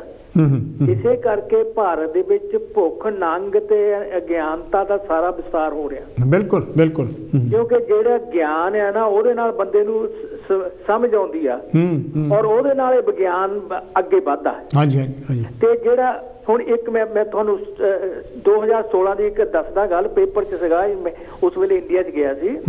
ਤਾਂ ਇੱਕ ਜੋਸ਼ਤੀ ਨੇ, ਇੱਕ ਆਦਮੀ ਗਿਆ ਉਹਦੇ ਕੋਲ ਵੀ ਮੈਂ ਮਕਾਨ ਬਣਾਉਣਾ, ਕੋਠੀ ਪੇ ਕਿੱਦਾਂ ਕਿੱਦਾਂ ਬਣਾਵਾਂ। ਤੇ ਉਹਦਾ ਜੋਸ਼ ਲਾਇਆ ਉਹਨੇ, ਤੇ ਉਹ ਕੀ ਹੋਇਆ ਕਿ ਉਹ ਪੈਸਿਆਂ ਦਾ ਉਹਨਾਂ ਦਾ ਬਾਅਦ ਵਿੱਚ ਰੌਲਾ ਪੈ ਗਿਆ। ਉਹ ਕਹਿੰਦਾ ਮੈਂ ਤੈਨੂੰ ਇਹਨੇ ਕਿਹਾ ਸੀ, ਉਹ ਕਹਿੰਦਾ ਮੈਂ ਇਹਨੇ ਕਿਹਾ ਸੀ ਨਾ ਪੈਸਿਆਂ ਬਾਰੇ ਵੀ ਜੋਸ਼ ਚਲਾਉਣ ਦਾ। ਹਾਂਜੀ, ਮੈਂ ਤੁਹਾਨੂੰ ਦੱਸਦਾ, ਉਹ ਪੈਸਿਆਂ ਦਾ ਰੌਲਾ ਪੈਣ ਦੇ ਨਾਲ ਉਹ ਜਿਹੜਾ ਆਦਮੀ ਜੋਤਿਸ਼ ਕਰਾਉਣ ਗਿਆ ਸੀਗਾ, ਉਹਦੇ ਕੋਲ ਨਾਈਫ ਸੀਗਾ, ਨਾਈਫ ਕੱਢ ਕੇ ਜੋਸ਼ੀ ਮਾਰ ਦਿੱਤਾ। ਹਾਂਜੀ, ਤੇ ਜੋਸ਼ੀ ਨੂੰ ਇਹ ਨਹੀਂ ਸੀ ਪਤਾ ਕਿ ਮੇਰੇ ਨਾਲ ਅੱਜ ਕੀ ਹੋ ਰਿਹਾ, ਮੈਂ ਘਰੋਂ ਕੀ ਕਰਕੇ ਚੱਲਾਂ। ਤਾਂ ਉਹ ਦੂਸਰੇ ਦਾ ਫਿਊਚਰ ਕਿੱਦਾਂ ਦੱਸ ਸਕਦਾ? ਇਹ ਤਾਂ ਸਿਰਫ ਕਿਤੇ ਨਾ ਲੋਕਾਂ ਨੂੰ ਅੰਧ ਵਿਸ਼ਵਾਸ ਦੇ ਵਿੱਚ ਪਾਏ ਕੇ ਆਪਣਾ ਕਾਰੋਬਾਰ ਚਲਾਉਣ ਦੀਆਂ ਕੋਸ਼ਿਸ਼ਾਂ ਇਹ ਕਰਦੇ ਆ ਲੋਕ। ਤੇ ਦੂਸਰੀ ਗੱਲ ਇਹ ਹੈਗੀ, ਹੁਣ ਦੇਖੋ ਜਿਹੜਾ ਗਿਆਨ ਆ, ਹੁਣ ਬਿਜਲੀ ਬਣਾਈ ਆ, ਬਿਲਕੁਲ ਟੀਕਾ ਬਣਾਇਆ, ਸਾਰਾ ਕੁਝ ਬਣਾਇਆ। ਜੇ ਜੋਤਸ਼ੀ ਦੇ ਪੁੱਛੋ ਵੀ ਆ ਕਰੋਨਾ ਕਿਉਂ ਆਇਆ, ਬਿਲਕੁਲ ਬਿਲਕੁਲ, ਇਹ ਜਿਹੜੀਆਂ ਚੀਜ਼ਾਂ ਹੈਗੀਆਂ। ਤਾਂ ਸਾਡੇ ਜਿਹੜਾ ਡਿਫੈਂਸ ਮਿਨਿਸਟਰ ਆ, ਉਹ ਪਿਛਲੇ ਤੋਂ ਪਿਛਲੇ ਸਾਲ ਉਹਨਾਂ ਨੇ ਇੱਕ ਨਵਾਂ ਐਰੋਪਲੇਨ ਲਿਆ ਮਿਲਟਰੀ ਲਈ, ਉਹ ਨਿੰਬੂ ਤੇ ਮਿਰਚਾਂ ਦਾ ਮਤਲਬ ਜਾਨੀ ਉਹਨੇ ਟੰਗ ਕੇ ਤਾਂ ਉਹਦਾ ਉਦਘਾਟਨ ਕੀਤਾ। ਤੁਸੀਂ ਦੱਸੋ ਵੀ ਇਹ ਜਿਹੜੀਆਂ ਗੌਰਮੈਂਟ ਆ ਸਾਡੇ ਲੋਕ ਆ ਵੀ ਮਿਰਚਾਂ ਤੇ ਨਿੰਬੂਆਂ ਦੇ ਨਾਲ ਉਹਦਾ ਕੀ ਤਾਲੁਕਾ ਆ? ਇਹ ਗੱਲ ਆ, ਉਹਨੇ ਨਿੰਬੂ ਰੱਖਿਆ ਥੱਲੇ ਤਾਂ ਉਹਨੇ ਐਰੋਪਲੇਨ ਅੱਗੇ ਚਲਾਇਆ ਪੜੂਏ ਦੇ ਥੱਲੇ ਹੈ ਜੀ ਰੱਖੇ ਹੈ ਜੀ। ਇਹ ਜਿਹੜੇ ਅੰਧ ਵਿਸ਼ਵਾਸ ਦੇ ਵਿੱਚ ਲੋਕ ਸਾਡਾ ਭਾਰਤ ਫਸਿਆ ਹੈ ਨਾ, ਇਸੇ ਕਰਕੇ ਦੁਨੀਆ 'ਚ ਸਭ ਤੋਂ ਇਸ ਵੇਲੇ ਥੱਲੇ ਜਾ ਰਿਹਾ। ਮੈਂ ਤਾਂ ਇਹੀ ਗੱਲ ਕਹੂੰਗਾ ਜੀ ਵੀ ਇਹ ਜਿਹੜਾ ਅੰਧ ਵਿਸ਼ਵਾਸ ਹੈ ਇਹਦੇ ਵਿੱਚ ਲੋਕਾਂ ਨੂੰ ਪੈਣਾ ਹੀ ਨਹੀਂ ਚਾਹੀਦਾ। ਇਸੇ ਕਰਕੇ ਆਪਣਾ ਜਿਹੜਾ ਮੈਂ ਇਹੋ ਜਿਹਾ ਸਬਜੈਕਟਸ ਲੈ ਕੇ ਆਉਣਾ ਮਾਨ ਸਾਹਿਬ ਨੇ ਤਾਂ ਕਿ ਬਹੁਤ ਤੁਹਾਡਾ ਸਬਜੈਕਟ ਬਹੁਤ ਹਮੇਸ਼ਾ ਚੰਗਾ ਹੁੰਦਾ ਤੇ ਇਸੇ ਕਰਕੇ ਤੁਸੀਂ ਜਾਣਕਾਰੀ ਦਿੰਦੇ ਰਿਹਾ ਕਰੋ ਤੇ ਤੁਹਾਡਾ ਥੈਂਕ ਯੂ, ਬਹੁਤ ਮਿਹਰਬਾਨੀ, ਬਹੁਤ ਮਿਹਰਬਾਨੀ। ਇਹ ਤਾਂ ਅਸੀਂ ਬਹੁਤ ਮਿਹਰਬਾਨੀ, ਇਹ ਤਾਂ ਅਸੀਂ ਜੀ ਪ੍ਰੇਮ ਮਾਨ ਹੋਣੀ ਲੰਡਨ ਤੋਂ ਜਿਨ੍ਹਾਂ ਨੇ ਆਪਣੇ ਵਿਚਾਰ ਸਾਂਝੇ ਕੀਤੇ। ਤੁਸੀਂ ਵੀ ਆਪਣੇ ਵਿਚਾਰ ਸਾਡੇ ਨਾਲ ਸਾਂਝੇ ਕਰ ਸਕਦੇ ਆ। ਬਹੁਤ ਸਾਰੀਆਂ ਗੱਲਾਂ ਜਿਹੜੀਆਂ ਹੈਗੀਆਂ ਅੰਧ ਵਿਸ਼ਵਾਸ ਵਿੱਚ ਹੈਗੀਆਂ ਜਿਹਦਾ ਕਿ ਕੋਈ ਵੀ ਵਿਗਿਆਨਕ ਸਰੋਤ ਨਹੀਂ ਹੈ, ਜਿਹਦਾ ਕਿ ਕੋਈ ਵੀ ਐਵੀਡੈਂਸ ਨਹੀਂ ਹੈ ਵੀ ਇਸ ਚੀਜ਼ ਨਾਲ ਕੋਈ ਇੱਦਾਂ ਚੀਜ਼ ਹੋ ਸਕਦੀ ਹੈ, ਜਿਹਦੇ ਵਿੱਚ ਜਿਹੜੀ ਗੱਲ ਵਾਸਤੂ ਸ਼ਾਸਤਰ ਦੀ ਵੀ ਹੈ ਅਤੇ ਜਿਹਦੇ ਵਿੱਚ ਜੋਤਿਸ਼ ਦੀ ਵੀ ਹੈ। ਹੈਲੋ ਜੀ, ਕੌਣ ਤੇ ਜੀ, ਕਿੱਥੋਂ ਬੋਲਦੇ ਹੋ? ਵੈਲਕਮ ਹੈ ਜੀ। ਹੈਲੋ ਜੀ ਡਾਕਟਰ ਸਾਹਿਬ, ਬਲਬੀਰ ਸਿੰਘ ਰਾਏ ਬੋਲਦੇ ਜੀ। ਬਲਬੀਰ ਰਾਏ ਜੀ, ਕੀ ਕਹਿਣਾ ਚਾਹੋਗੇ? ਕਿੱਦਾਂ ਵਾਸਤੂ ਸ਼ਾਸਤਰ ਕਰੂ ਕੁਛ ਕਿ ਨਹੀਂ? ਵਾਸਤੂ ਸ਼ਾਸਤਰ ਤੁਸੀਂ ਲੰਬਾ ਬਹੁਤ ਲੈ ਗਏ। ਹਾਂਜੀ, ਬਹੁਤ ਜ਼ਿਆਦਾ ਕਹਾਣੀ ਲੰਬੀ ਸੀ, ਗੱਲਾਂ ਬਹੁਤ ਹੀ ਕਰਨ ਵਾਲੀਆਂ। ਹਾਂਜੀ ਹਾਂਜੀ, ਗੱਲ ਇਹ ਹੈ ਵੀ ਡਾਕਟਰ ਸਾਹਿਬ ਬਹੁਤ ਵੱਡਾ ਬਿਜ਼ਨਸ ਆ, ਇੱਥੇ ਖਰਚਾ ਕੋਈ ਨਹੀਂ ਆਉਂਦਾ। ਜਿਹਨੇ ਕੰਮ ਕਰਨਾ ਨਾ ਉਹਦਾ ਖਰਚਾ ਕੋਈ ਨਹੀਂ ਹੈ। ਜਿਹੜਾ ਤੁਹਾਨੂੰ ਦੱਸਦਾ ਨਾ ਬੰਦਾ ਜਿਹੜਾ ਵਾਸਤੂ ਸ਼ਾਸਤਰ ਬਾਰੇ ਜਾਣਦਾ ਆ ਇਹ ਗੱਲਾਂ ਨਾ, ਜਿਹੜਾ ਤੁਹਾਨੂੰ ਇਹ ਸਾਰੀ ਸਕੀਮ ਦੱਸਣੀ ਆ, ਅਸਲ ਵਿੱਚ ਉਹਦਾ ਇਹਦੇ ਉੱਤੇ ਇੱਕ ਜਵਾਨੀ ਦਾ ਖਰਚਾ ਨਹੀਂ ਆਉਂਦਾ।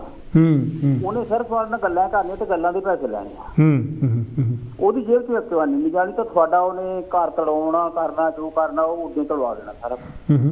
ਇਸ ਮੁਲਕ ਵਿੱਚ ਘਰ ਜਿਹੜੇ ਆ ਨਾ ਲਾਈਨਾਂ ਦੀਆਂ ਲਾਈਨਾਂ ਬਣਦੀਆਂ। ਬਿਲਕੁਲ ਬਿਲਕੁਲ, ਚਾਹੇ ਉਹਨਾਂ ਦਾ ਮੂੰਹ ਉੱਤਰ ਵੱਲ ਨੂੰ ਹੋਵੇ, ਚਾਹੇ ਦੱਖਣ ਵੱਲ ਨੂੰ ਹੋਵੇ, ਪੱਛਮ ਵੱਲ ਨੂੰ ਹੋਵੇ, ਜਿੱਦਾਂ ਦਾ ਥਾਂ ਹੈਗਾ ਉੱਦਾਂ ਦਾ ਮੈਂ ਦੇਖਿਆ ਅੱਧਾ ਮੀਲ ਲੰਬੀਆਂ ਵੀ ਲਾਈਨਾਂ ਹੈਗੀਆਂ ਘਰਾਂ ਨਾਲੇ। ਇਹ ਤੋਂ ਬਿਨਾਂ ਯਾਨੀ ਕਿ ਜਿਹੜੀ ਗੱਲ ਹੋ ਰਿਹਾ ਬਲਬੀਰ ਜੀ ਵੀ ਜਿਹੜੀ ਜ਼ਮੀਨ ਤਾਂ ਘੁੰਮ ਰਹੀ ਆ, ਬਹੁਤ ਤੇਜ਼ੀ ਨਾਲ ਘੁੰਮ ਰਹੀ ਹੈ ਤੇ ਉਹ ਦਿਸ਼ਾਵਾਂ ਤਾਂ ਹਰ ਵੇਲੇ ਚੇਂਜ ਹੁੰਦੀਆਂ ਨੇ।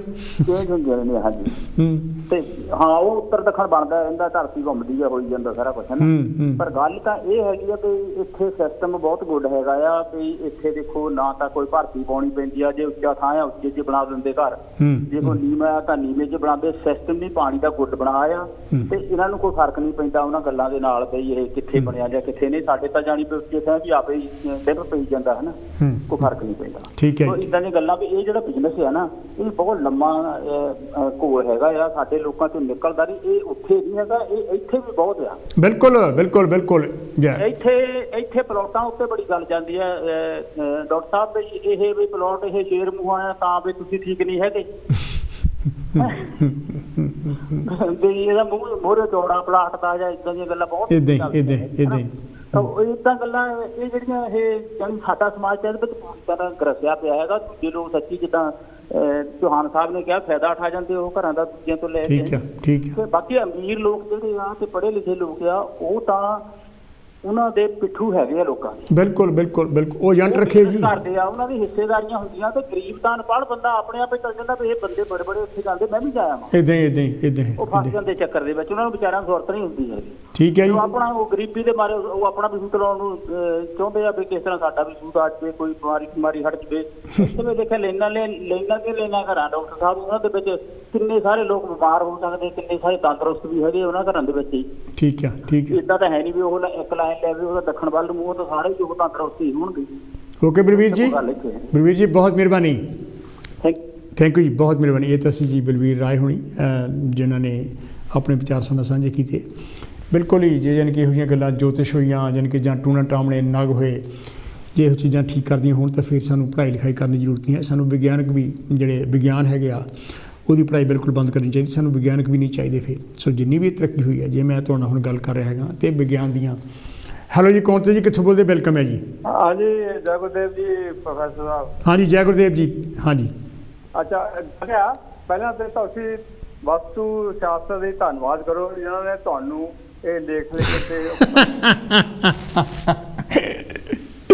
ਹਾਂਜੀ ਹਾਂਜੀ, ਤੇ ਗੱਲ ਇਹ ਤਾਂ ਤੁਸੀਂ ਗੱਲਾਂ ਤਾਂ ਬਹੁਤ ਕਰ ਦਿੱਤੀਆਂ।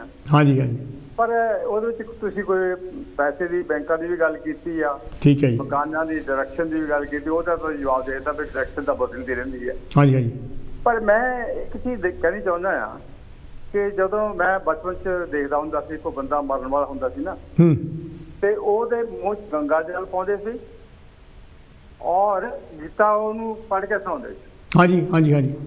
ਅੱਛਾ, ਮੈਂ ਕਈ ਵਾਰੀ ਸੋਚਿਆ ਕਿ ਇਹ ਬੰਦਾ ਤਾਂ ਮਰਨ ਵਾਲਾ ਆ, ਗੀਤਾ ਪੜ੍ਹ ਕੇ ਇਹਦਾ ਕੀ ਅਸਰ ਹੋਊਗਾ ਇਹਦੇ ਜੀਵਨ ਦੇ ਉੱਤੇ, ਕਿਉਂਕਿ ਬੰਦੇ ਨੇ ਤਾਂ ਮਰ ਕੇ ਪਤਾ ਨਹੀਂ ਕਿੱਥੇ ਚਲ ਜਾਣਾ। ਹਾਂਜੀ ਹਾਂਜੀ ਹਾਂਜੀ।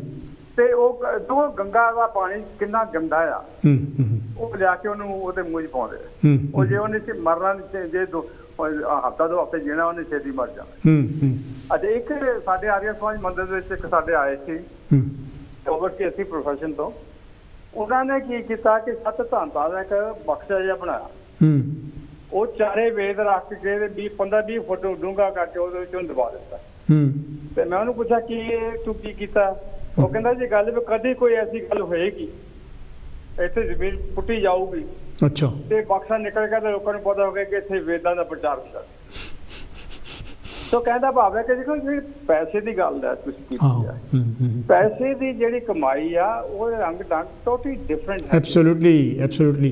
ਕਿਉਂਕਿ ਉਹ ਏਦਾਂ ਨਹੀਂ ਹੁੰਦਾ ਕਿ ਜੋਸ਼ੀ ਕੋ ਚਲ ਜਾਓ ਜਾਂ ਸਾਧੂ ਕੋ ਚਲ ਜਾਓ ਜਾਂ ਕਿ ਬਾਬੇ ਕੋ ਚਲ ਜਾਓ ਤਾਂ ਤੁਹਾਨੂੰ ਉਹ ਕਰ ਦਿਓ। ਏਦਾਂ ਦੀ ਦੁਨੀਆ 'ਚ ਕੋਈ ਚੀਜ਼ ਨਹੀਂ ਮੈਂ ਦੇਖੀ। Absolutely absolutely. ਦੇਖੋ ਉਹਦੇ 'ਚ ਉਹਦੀ certain rules and regulation, certain ਉਹਦੀਆਂ ਧਾਰਨਾਵਾਂ ਹੈਗੀਆਂ ਜਿਹੜੀਆਂ ਕਿ ਤੁਹਾਨੂੰ ਆਪ ਕਰਨੀਆਂ ਪੈਂਦੀਆਂ। ਉਹ ਜਿੰਦੇ ਕਰੋ ਕੋਈ ਨਹੀਂ ਕਰਦੀ ਤਾਂ ਮੈਂ ਮਿਸਾਲ ਦੇ ਦਿੰਦਾ ਕਿ ਮੈਂ ਕਿਤਾਬ ਪੜ੍ਹ ਰਹੀ ਸੀ, ਉਹ ਕਹਿੰਦੇ ਅਗਰ ਇੱਕ ਦੁਕਾਨ ਤੁਹਾਡੇ ਕੋਲ ਹੈਗੀ ਆ ਤਾਂ ਉਹਦਾ ਸਕੁਅਰ ਜਿਹੜਾ ਇੱਕੋ ਹੀ ਹੋਣਾ। ਜੇ 2 ਦੁਕਾਨਾਂ ਦਾ ਸਕੁਅਰ ਜਿਹੜਾ ਆ 4 ਹੋ ਜਾਣਾ। ਬਿਲਕੁਲ। 2 ਦੁਕਾਨਾਂ ਦੀ ਜਿਹੜੀ ਪਾਵਰ ਹੈ ਨਾ, ਫਾਈਨੈਂਸ਼ੀਅਲ ਇਕਨੋਮਿਕ ਪਾਵਰ, ਉਹ 4 ਗੁਣਾ ਹੋ ਜਾਏ। ਬਿਲਕੁਲ ਜੀ, ਬਿਲਕੁਲ ਬਿਲਕੁਲ। ਇਸੇ ਤਰ੍ਹਾਂ 3 ਆ ਤਾਂ 9, 4 ਹੈ 16। ਉਹ ਕਹਿੰਦਾ ਭਾਵ ਇਹ ਕਿ ਇਹ ਸਿਸਟਮ ਹੈਗੇ ਆ ਜਿਹਨਾਂ ਨੂੰ ਫੋਲੋ ਕਰਨਾ ਪੈਂਦਾ। ਜੇ ਤੁਸੀਂ ਇਹ ਸਿਸਟਮ ਨਹੀਂ ਫੋਲੋ ਕਰਦੇ ਤਾਂ ਜੀ ਚੀਜ਼ ਤੁਸੀਂ ਕਰਨਾ ਚਾਹੁੰਦੇ ਹੋ ਨਹੀਂ ਹੋ ਸਕਦੀ। ਠੀਕ ਹੈ ਜੀ, ਠੀਕ ਹੈ। ਸੋ ਕਹਿੰਦਾ ਭਾਵ ਹੈ ਕਿ ਜਿਹੜਾ ਨਾ ਵਿਵੇਕ ਹੈ, ਵਿਵੇਕ ਦਾ ਹੋਣਾ ਬਹੁਤ ਜ਼ਰੂਰੀ ਹੈ। ਠੀਕ ਹੈ ਜੀ, ਠੀਕ ਹੈ। ਜਿੰਨਾ ਤੱਕ ਵਿਵੇਕ ਨਹੀਂ ਆ ਉਹਨਾਂ ਤੱਕ ਦੁਨੀਆ ਭੰਬਲ ਭੂਸੇ ਜੀ ਪਈ ਰਹੂ। ਇਹ ਕੋਸ਼ਿਸ਼ ਕਰ ਰਹੇ ਹਾਂ ਆਪਣੇ ਮਿੱਡਾ ਸਾਹਿਬ, ਮੈਂ ਪੂਰੀ ਕੋਸ਼ਿਸ਼ ਕਰ ਰਿਹਾ ਲੈ ਵੀ ਲੋਕਾਂ ਦੇ ਦਿਮਾਗ ਦਾ ਜਿਹੜਾ ਜਾਲਾ ਹੈਗਾ ਉਹ ਲਾ ਸਕਾਂ। ਤੇ ਬਹੁਤ ਚੰਗਾ ਕਰ ਰਹੇ ਹੋ ਤੁਸੀਂ। ਜਿਹੜਾ ਲੇਖ ਲਿਖਿਆ ਨਾ, ਆਊਟਸਟੈਂਡਿੰਗਲੀ ਜਿਹੜਾ ਹੈਗਾ ਕਿ ਇੰਸਪਾਇਰਿੰਗ। ਥੈਂਕ ਯੂ ਜੀ, ਥੈਂਕ ਯੂ। ਤੇ ਉਹ ਕਹਿਣ ਦਾ ਭਾਵ ਇਹ ਹੈ ਕਿ ਜਿਨ੍ਹਾਂ ਜ਼ਿਕਰ ਗੁਰੂ ਰਵਿਦਾਸ ਜੀ ਇੱਕ ਸਤਿ ਆ, ਵਿਦਿਆ ਹਿਤ ਕੀਨ ਇੱਕ ਦੀਪ ਮਲੀਨ। ਬਿਲਕੁਲ।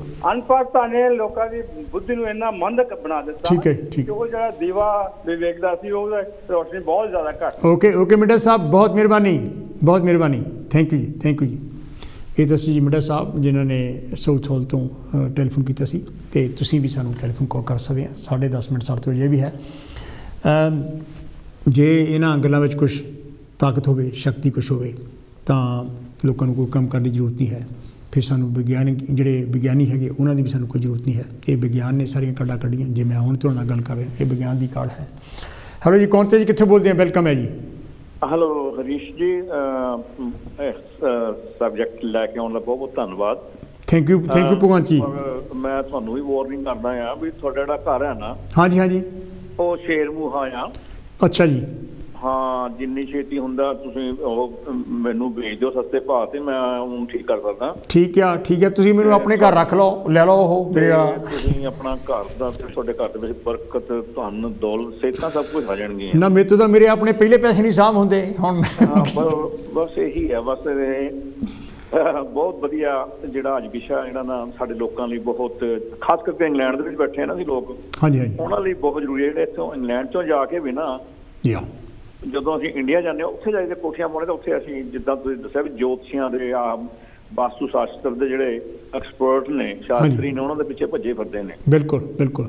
ਤੇ ਇਹ 'ਚ ਕੋਈ ਸ਼ੱਕ ਨਹੀਂ ਗਾ ਵੀ ਜਿਹੜਾ ਘਰ ਬਣਾਉਣ ਲੱਗਿਆ ਤੁਹਾਨੂੰ ਦਿਸ਼ਾਵਾਂ ਦੇਖਣੀ ਚਾਹੀਦੀਆਂ। ਦਿਸ਼ਾਵਾਂ ਕਿੱਦਾਂ ਦੇਖਣੀਆਂ ਚਾਹੀਦੀਆਂ ਕਿ ਤੁਹਾਡੇ ਜਿਹੜਾ ਘਰ ਦਾ ਜੇ ਦਰਵਾਜ਼ਾ ਹੋ ਸਕੇ, ਜੇ ਤੁਹਾਡਾ ਉਹ ਇਹ ਆ ਵੀ ਜੇ ਘਰ ਦੇ ਉਹ ਸੂਰਜ ਵਾਲੇ ਜਦੋਂ ਸੂਰਜ ਚੜ੍ਹਦਾ ਉੱਧਰ ਨੂੰ ਮੂੰਹ ਹੋਵੇ ਤਾਂ ਚੰਗਾ ਹੁੰਦਾ। ਬਿਲਕੁਲ ਰੋਸ਼ਨੀ ਆਉਂਦੀ ਤੁਹਾਡੇ। ਹਾਂ, ਰੋਜ਼ ਜਿਹੜਾ ਸੂਰਜ ਦੀ ਕਿਰਨਾਂ ਆ ਤੁਹਾਡੇ ਘਰ ਦੇ ਵਿੱਚ ਜ਼ਰੂਰ ਆਉਣੀ ਚਾਹੀਦੀਆਂ। ਤੇ ਜਿਹੜਾ ਹੋ ਸਕਦਾ ਵੀ ਤੁਹਾਡੇ ਘਰ ਦੇ ਵਿੱਚੋਂ ਹਵਾ ਲੰਘਦੀ ਹੋਵੇ। ਬਿਲਕੁਲ, ਇਹ ਸਾਰੀਆਂ ਗੱਲਾਂ ਵਿਚਾਰਨ ਵਾਲੀਆਂ ਆ, ਇਹ 'ਚ ਕੋਈ ਸ਼ੱਕ ਨਹੀਂ ਗਾ। ਪਰ ਇੰਡੀਆ ਦੇ ਵਿੱਚ ਜਿਹੜੇ ਉਹ ਲੋਕਾਂ ਨੂੰ ਬੁੱਧੂ ਬਣਾਉਣ ਵਾਲੇ ਆ, ਉਹ ਆਹ ਗੱਲਾਂ ਨਹੀਂ ਦੱਸਦੇ। ਉਹ ਲੋਕਾਂ ਨੂੰ ਬੁੱਧੂ ਬਣਾਉਣ ਲਈ ਕੁਛ ਤਾਂ ਕੁਛ ਕਹਿੰਦੇ ਆ। ਹੁਣ ਮੈਂ ਇੰਡੀਆ 'ਚ ਦੇਖਿਆ, ਉੱਥੇ ਐਡੀ ਵੱਡੀਆਂ ਕਰੋੜਾਂ ਦੀਆਂ ਕੋਠੀਆਂ ਪਾਈਆਂ ਰਿਸ਼ਤੇਦਾਰਾਂ ਨੇ, ਦੋਸਤਾਂ ਨੇ, ਪਰ ਕੋਈ ਇੱਕ ਸਿੰਗਲ ਘਰ ਨਹੀਂ ਹੈਗਾ, ਕੋਠੀ ਨਹੀਂ ਹੈਗੀ ਜਿਹਦੇ ਵਿੱਚ ਡੈਂਪ ਨਾ ਹੋਵੇ। ਇਦਾਂ ਹੀ ਹੈ ਜੀ, ਇਦਾਂ ਹੀ ਹੈ। ਤੇ ਮਤਲਬ ਕਰਨ ਵੀ ਜਿਹੜੀਆਂ ਉਹ ਲੋਕਾਂ ਜਿਹੜਾ ਸਾਡੇ ਜਿਹੜੇ ਅਸੀਂ ਲੋਕ ਹੈਗੇ ਆ, ਅਸੀਂ ਇੰਨੇ ਅੰਧ ਵਿਸ਼ਵਾਸੀ, ਇੰਨੇ ਪਿਛਲਾ ਹੈਗੇ ਆ ਵੀ ਆਪਣੇ ਦਿਮਾਗ ਤੋਂ ਕੰਮ ਲੈਣਾ ਬਿਲਕੁਲ ਮਨਾ ਹੈ ਸਾਡੇ ਲੋਕਾਂ ਦੇ ਵਿੱਚ। ਤੇ ਉਹ ਜਿਹਦੇ ਰਿਜ਼ਲਟ ਇਹ ਆ ਕਿ ਅੱਜ ਆਹ ਇੰਗਲੈਂਡ ਹੈਗਾ ਆ, ਇੱਥੇ ਜਿਹੜੇ ਨਾ ਘਰ ਲਗਭਗ 1960 ਤੋਂ ਬਾਅਦ ਬਣੇ ਨੇ, ਉਹਨਾਂ ਦੇ ਅੰਦਰ ਹਰੀਸ਼ ਜੀ ਬਹੁਤ ਘੱਟ ਡੈਂਪ ਹੈਗੀ ਆ। ਬਿਲਕੁਲ ਬਿਲਕੁਲ ਬਿਲਕੁਲ। ਉਹਨਾਂ ਦੇ ਵਿੱਚ ਉਹਨਾਂ ਨੇ ਕੈਵਿਟੀ ਪਾਈ ਆ।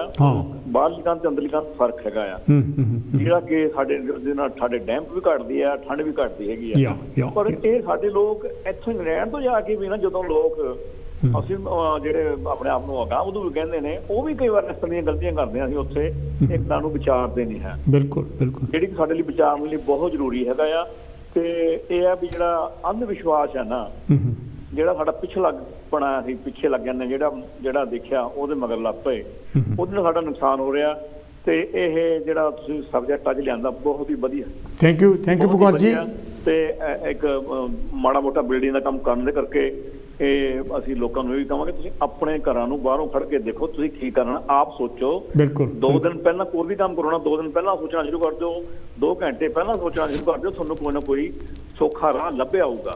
ਠੀਕ ਹੈ, ਥੈਂਕ ਯੂ। ਤੇ ਉਹ ਇੱਕ ਵਾਸਤੂ ਸ਼ਾਸਤਰ ਦੇ ਮਗਰ ਲੱਗਣ ਨਾਲੋਂ ਤੁਸੀਂ ਆਪ ਉਸ ਨੂੰ ਧਿਆਨ ਨਾਲ ਦੇਖੋ। ਓਕੇ ਜੀ, ਭਗਵੰਤ ਜੀ ਬਹੁਤ ਮਿਹਰਬਾਨੀ, ਬਹੁਤ ਮਿਹਰਬਾਨੀ। ਇਹ ਤਾਂ ਸੀ ਭਗਵੰਤ ਸਿੰਘ ਹੋਣੀ।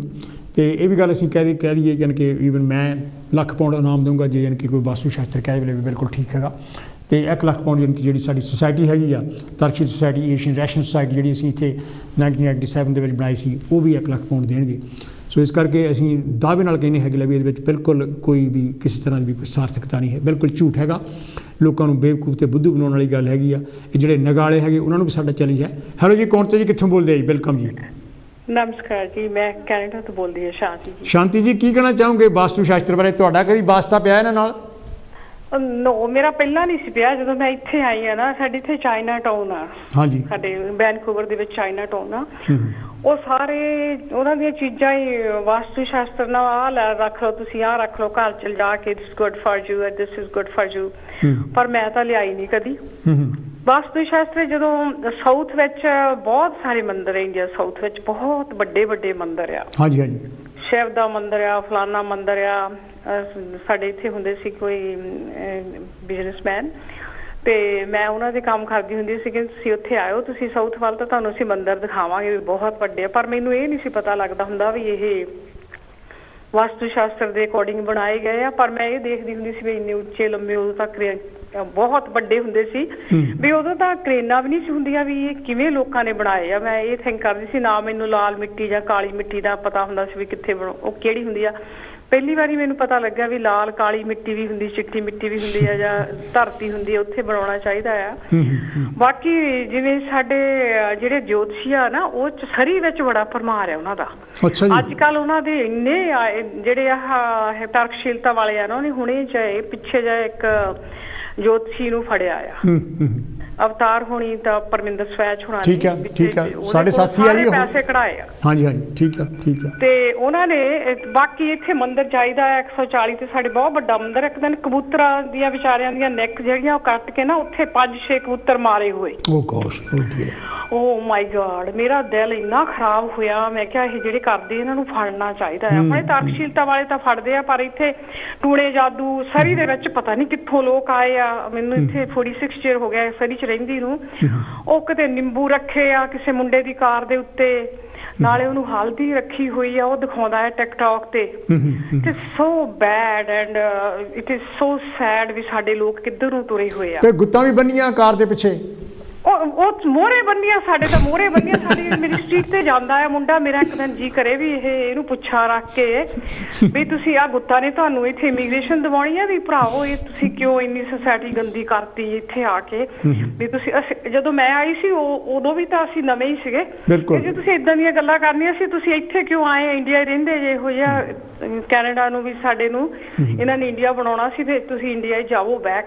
ਬਿਲਕੁਲ ਬਿਲਕੁਲ। ਸੋ ਇੱਥੇ ਵੀ ਜੋਤਿਸ਼ ਦਾ ਤਾਂ ਅੱਜ ਕੱਲ੍ਹ ਭਰਮਾਰ ਆ, ਇੰਨੇ ਲੋਕ ਆ, ਓ ਮਾਈ ਗਾਡ। ਰੋਜ਼ ਹੀ ਕੋਈ ਨਾ ਕੋਈ ਸਾਡੇ ਟਿਕਟੋਕ ਜਾਂ ਸਾਡੇ ਫੇਸਬੁੱਕ ਤੇ ਕੋਈ ਨਾ ਕੋਈ ਪਾਉਂਦੇ ਹੀ ਰਹਿੰਦੇ ਆ, ਕਹਿੰਦੇ ਆਹ ਇੱਥੇ ਆਹ ਹੋ ਗਿਆ, ਇੱਥੇ ਆਹ ਹੋ ਗਿਆ।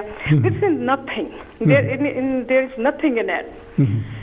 ਜਿਹੜਾ ਲੋਕ ਏਦਾਂ ਫਜ਼ੂਲ ਜਿਹੀਆਂ ਗੱਲਾਂ ਕਰਦੇ ਆ ਜਾ ਕੇ ਜਾਂ ਕਿਸੇ ਦੇ ਉੱਤੇ ਆਹ ਕਰ ਦਾਂਗੇ ਆਹ ਕਰ ਦੇ, ਤੁਸੀਂ ਮਹਾਰਾਜ ਦੀ ਬਾਣੀ ਪੜ੍ਹ ਲਓ। ਇਦੋਂ ਬੈਟਰ ਆ ਤੁਸੀਂ ਮੈਡੀਟੇਸ਼ਨ ਕਰ ਲਓ, ਕੁਛ ਹੋਰ ਕਰ ਲਓ, ਪਰ ਲੋਕਾਂ ਦੇ ਦਿਮਾਗਾਂ 'ਚ ਕਿਹੜਾ ਪਾਵੇ ਵੀ ਆਹ ਰਾਈਟ ਆ ਤਾਂ ਰੋਂਗ। ਨੋਬਡੀ ਲਿਸਨ।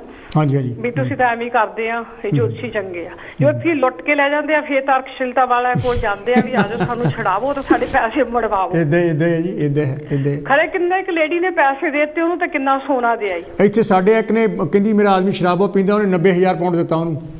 ਸਾਡੇ ਵੀ ਦਿੱਤਾ। ਉਹ ਫਿਰ ਪਰਮਿੰਦਰ ਹੁਣੀ ਗਏ ਤਾਂ ਇਹਨਾਂ ਨੇ YouTube ਤੇ ਪਾਈ ਸੀਗੀ, ਨਾਲੇ ਮੇਰੀ ਫੇਸਬੁੱਕ ਤੇ ਪਾਈ, ਕਹਿੰਦੇ ਅਸੀਂ ਇੰਨੇ ਪੈਸੇ। ਮੈਂ ਕਿਹਾ ਤੁਸੀਂ ਕਿਹਨੂੰ ਤੁਸੀਂ ਇੱਕ ਨੂੰ ਕੀ ਰੋਂਦੀ ਆ ਉਤ ਗਿਆ ਆਵੇ ਵਾਲੀ ਗੱਲ ਆ। ਇੱਥੇ ਲੋਕਾਂ ਨੂੰ ਸਮਝਾਉਣਾ ਬਹੁਤ ਔਖਾ, ਇੱਕ ਨਹੀਂ ਨਾ, ਪਰ ਕੋਸ਼ਿਸ਼ ਤਾਂ ਕਰਦੇ ਆ ਬਹੁਤ ਆ। ਸਰੀ ਦੇ ਵਿੱਚ ਜੋਤਸ਼ੀ ਵੀ ਬਹੁਤ ਆ। ਜਿਹੜੇ ਤੂੰ ਆਪਣੇ ਆਪ ਨੂੰ ਬਦਲ ਲੈਣਾ ਚਾਹੀਦਾ ਹੈ। ਮੇਰੇ ਖਿਆਲ ਨਾਲ ਅਸੀਂ ਆਪਣੇ ਆਪ ਨੂੰ ਬਹੁਤ ਬਦਲਿਆ ਆ। ਅਸੀਂ ਇੱਥੇ ਜਿਹੜੇ ਹੈਗੇ ਆ 3-4 ਅੰਦਰ ਵੀ ਕਰਾਏ ਹੈ ਤੇ ਉਹਨਾਂ ਨੂੰ 4-5 ਨੂੰ ਅਸੀਂ ਜਿਹੜਾ ਵਾਪਸ ਡਿਪੋਰਟ ਵੀ ਕਰਾਇਆ ਹੈਗਾ ਉੱਥੇ ਇੰਡੀਆ ਨੂੰ। ਸੋ ਇਸ ਕਰਕੇ ਮੈਂ ਤੁਹਾਨੂੰ ਦੱਸਦੀ ਹਾਂ ਆਪਣੇ ਖਿਆਲ ਬਦਲਣੇ ਚਾਹੀਦੇ। ਮੇਰੇ ਫਾਦਰ ਲਾ ਸੀਗੇ, ਉਹ 75 'ਚ ਜਦੋਂ ਮੇਰਾ ਵਿਆਹ ਹੋਇਆ ਉਹਨਾਂ ਦੇ ਜਨੇਊ ਪਾਇਆ ਹੋਇਆ ਸੀਗਾ ਤੇ ਮੇਰੇ ਘਰ 'ਚ ਕੋਈ ਇਹੋ ਜਿਹੀ ਗੱਲ ਮੈਂ ਦੇਖੀ ਨਹੀਂ ਸੀ। ਤੇ ਜਦੋਂ ਉਹ ਫਿਰ ਮੇਰੇ ਕੋਲ ਆਏ ਸੀ 84 ਦੇ ਵਿੱਚ ਤਾਂ ਮੈਂ ਡੈਡੀ ਨੂੰ ਕਿਹਾ, ਮੈਂ ਕਿ ਡੈਡੀ ਉਹ ਜਿਹੜਾ ਤੁਸੀਂ ਧਾਗਾ ਪਾਇਆ ਸੀ, ਚਾਹੇ ਮੈਂ ਖੱਤਰੀਆਂ ਦੀ ਕੁੜੀ ਆ, ਮੈਨੂੰ ਪਤਾ ਨਹੀਂ ਸੀ ਬਹੁਤ ਕਿ ਫਿਰ ਮੈਂ ਕਿਹਾ ਵੀ ਉਹ ਜਿਹੜਾ ਧਾਗਾ ਪਾਇਆ ਸੀ ਤੁਸੀਂ, ਕਹਿੰਦੇ ਭਾਈ ਜਨੇਊ ਸੀ। ਮੈਂ ਕਿਹਾ ਹਾਂਜੀ। ਮੈਂ ਕਿਹਾ ਤੁਸੀਂ ਉਹ ਲਾਤਾ? ਉਹ ਕਹਿੰਦੇ ਹੀ that was nothing, ਕਹਿੰਦਾ ਉਹਦਾ ਧਾਗਾ ਹੀ ਸੀਗਾ। ਮੈਂ ਕਿਹਾ ਹੁਣ ਤੁਸੀਂ ਹਿੰਦੂ ਹੋ ਕੇ ਵੀ ਤੁਸੀਂ ਗ੍ਰੰਥ ਸਾਹਿਬ ਨੂੰ ਸੁਖਮਨੀ ਸਾਹਿਬ ਦਾ ਪਾਠ ਕਰਦੇ ਆ, ਜਪਜੀ ਸਾਹਿਬ ਦਾ ਸੁੱਤੇ ਉੱਠ ਕੇ 5 ਵਜੇ ਉੱਠ ਕੇ ਵੀ ਤੁਸੀਂ ਕਹਿੰਦੇ ਮੈਂ there is something in Guru Granth Sahib. ਚਲੋ ਠੀਕ ਹੈ। ਗੁਰੂਆਂ ਦੀ ਬਾਣੀ ਇਸ ਕਰਕੇ ਮੈਂ ਇਹਨੂੰ ਪੜ੍ਹਦਾ ਆ, ਮੈਂ ਸਮਝਦਾ ਆ। ਚਲੋ ਠੀਕ ਹੈ। ਉਹ ਕਿਸੇ ਚੀਜ਼ ਨੂੰ ਨਹੀਂ ਸੀ ਮੰਨਦੇ। ਉਹ ਕਿਸੇ ਨੂੰ ਏਦਾਂ ਕਹਿ ਦੀ ਮੰਗਲਵਾਰ ਆ ਵੀਰਵਾਰ ਲੋਕ ਕਹਿਣ ਲੱਗ ਪੈਂਦੇ, ਉਹ ਕਹਿੰਦੇ there is nothing in it। ਠੀਕ ਹੈ। ਓਕੇ ਸ਼ਾਂਤੀ ਜੀ, ਬਹੁਤ ਮਿਹਰਬਾਨੀ। ਓਕੇ ਸ਼ਾਂਤੀ ਜੀ, ਇਹ ਤਾਂ ਸੀ ਜੀ ਸ਼ਾਂਤੀ ਥੰਮਣ ਹੋਣੀ ਸਰੀ ਤੋਂ ਕੈਨੇਡਾ ਤੋਂ, ਜਿਨ੍ਹਾਂ ਨੇ ਫੋਨ ਸੀ ਕੀਤਾ, ਜਿਨ੍ਹਾਂ ਨੇ ਆਪਣੇ ਵਿਚਾਰ ਸਾਨੂੰ ਸਾਂਝੇ ਕੀਤੇ। ਜਿਸ ਤਰ੍ਹਾਂ ਮੈਂ ਗੱਲ ਕੀਤੀ ਸੀ, ਅਸੀਂ ਕੋਈ ਵੀ ਜੋਤਸ਼ੀ ਹੋਵੇ, ਟੂਣਾ ਟਾਉਣੇ ਨਗਾਂ ਵਾਲੇ ਯਾਨੀ ਕਿ ਜਾਂ ਜਿਹੜਾ ਧਾਗਾ ਤਵੀਤ ਹੋਰ ਵੀ ਜਿਹੜਾ ਕੋਈ ਕਰਨ ਵਾਲਾ ਬੰਦਾ ਹੈਗਾ, ਉਹਨੂੰ 1 ਲੱਖ ਪਾਉਂਡ ਮੈਂ ਇਨਾਮ ਦਊਂਗਾ, 1 ਲੱਖ ਪਾਉਂਡ ਸਾਡੀ ਸੋਸਾਇਟੀ ਇਨਾਮ ਦੇਊਗੀ ਜੇ ਯਾਨੀ ਕਿ ਸਾਨੂੰ ਕੋਈ ਪ੍ਰੂਵ ਕਰਕੇ ਦਿਖਾ ਦੇਵੇ ਵੀ ਉਹਦੇ ਵਿੱਚ ਕੋਈ ਸ਼ਕਤੀ ਹੈ। ਅਗਲੇ ਹਫ਼ਤੇ ਤੁਹਾਡੇ ਨਾਲ ਮੈਂ ਕੋਈ ਹੋਰ ਸਬਜੈਕਟ ਜਿਹੜਾ ਹੈਗਾ ਲੈ ਕੇ ਆਊਂਗਾ। ਅਤੇ ਜਿਨ੍ਹਾਂ ਨੇ ਟੈਲੀਫੋਨ ਕਾਲਸ ਕੀਤੀਆਂ ਮੈਂ ਉਹਨਾਂ ਦਾ ਤਹਿ ਦਿਲ ਤੋਂ ਧੰਨਵਾਦੀ ਹਾਂ। ਜਿਨ੍ਹਾਂ ਦੀਆਂ ਕਾਲਸ ਮੈਂ ਨਹੀਂ ਲੈ ਸਕਿਆ ਮੈਂ ਹੁਣ ਤੋਂ ਹੀ ਉਹਨਾਂ ਤੋਂ ਮਾਫੀ ਮੰਗ ਲੈਣਾ। ਤੁਹਾਨੂੰ ਇਹ ਪ੍ਰੋਗਰਾਮ ਕਿੱਦਾਂ ਲੱਗਾ ਇਹਦੇ ਬਾਰੇ ਜ਼ਰੂਰ ਆਪਣੇ ਵਿਚਾਰ ਦੇਣੇ, ਅਤੇ ਇਹਨੂੰ ਪ੍ਰੋਗਰਾਮ ਨੂੰ ਕਿੱਦਾਂ ਜਿਹੜਾ ਹੈਗਾ ਇਹਨੂੰ ਇੰਪਰੂਵ ਕੀਤਾ ਜਾ ਸਕਦਾ ਉਹਦੇ ਬਾਰੇ ਵੀ ਮੈਨੂੰ ਜ਼ਰੂਰ ਦੱਸਣਾ, ਜਾਂ ਇਹਦੇ ਵਿੱਚ ਜਿਹੜੇ ਚੰਗੇ ਪੱਖ ਸੀ ਉਹਨਾਂ ਬਾਰੇ ਜ਼ਰੂਰ ਦੱਸਣਾ। ਮੇਰੀ ਇਹ ਪੂਰੀ ਕੋਸ਼ਿਸ਼ ਹੈ ਕਿ ਜਿੰਨਾ ਕੁ ਮੈਂ ਲੋਕਾਂ ਦਾ ਦਿਮਾਗ ਯਾਨੀ ਕਿ ਸਾਫ਼ ਕਰ ਸਕਦਾ ਹੈਗਾ, ਉਹਨਾਂ ਦੀ ਸੋਚ ਜਿਹੜੀ ਵਿਗਿਆਨਕ ਬਣਾ ਸਕਦਾ, ਮੈਂ ਉਹੋ ਜਿਹਾ ਪ੍ਰੋਗਰਾਮ ਲੈ ਕੇ ਆਉਣਾ ਤਾਂ ਕਿ ਲੋਕ ਸੁਖੀ ਰਹਿਣ ਅਤੇ ਉਹਨਾਂ ਦੀ ਜਿਹੜੀ ਲੁੱਟ ਹੈਗੀ ਆ ਉਹ ਤੋਂ ਬਚੇ ਰਹਿਣ, ਅਤੇ ਆਪਣਾ ਜਿਹੜਾ ਬੱਚਿਆਂ ਨੂੰ ਵੀ ਗਾਂ ਉਹ ਚੰਗੇ ਸੰਸਕਾਰ ਦੇ ਕੇ ਜਾਣ। ਅਸੀਂ ਇਹੋ ਜਿਹਾ ਵਧੀਆ ਮੁਲਕ ਵਿੱਚ ਬੈਠੇ ਹਾਂ, ਜੇ ਅਸੀਂ ਇੱਦਾਂ ਦੀਆਂ ਕਰਤੂਤਾਂ ਇੱਥੇ ਆਣ ਕੇ ਕਰਾਂਗੇ ਤਾਂ ਸਾਡੇ 'ਤੇ ਲੋਕ ਜਿਹੜੇ ਗੋਰੇ ਹੈਗੇ ਜਾਂ ਹੋਰ ਜਿਹੜੇ ਲੋਕ ਇੱਥੇ ਰਹਿੰਦੇ ਆ ਉਹ ਵੀ ਸਾਨੂੰ ਕਹਿੰਦੇ ਲੈ ਵੀ ਕਿੰਨੇ ਪਛੜੇ ਹੋਏ ਲੋਕ ਆ। ਸੋ ਇਸ ਕਰਕੇ ਸਾਨੂੰ ਇਹਨਾਂ ਗੱਲਾਂ ਬਾਰੇ ਜ਼ਰੂਰ ਵਿਚਾਰ ਕਰਨੀ ਚਾਹੀਦੀ ਹੈ, ਇਹਨਾਂ ਬਾਰੇ ਜ਼ਰੂਰ ਸੋਚਣਾ ਚਾਹੀਦਾ। ਮੈਂ ਜਿਹੜਾ ਹੈਗਾ ਜਿਸ ਤਰ੍ਹਾਂ ਤੁਹਾਨੂੰ ਦੱਸਿਆ ਅਗਲੇ ਹਫ਼ਤੇ ਤੁਹਾਨੂੰ ਫਿਰ ਮੈਂ ਟਿਊਜ਼ਡੇ ਆਣ ਕੇ ਮਿਲੂੰਗਾ। ਮੈਨੂੰ ਇੱਥੇ ਦਿਓ ਇਜਾਜ਼ਤ। Have a good day and best wishes. See you next week.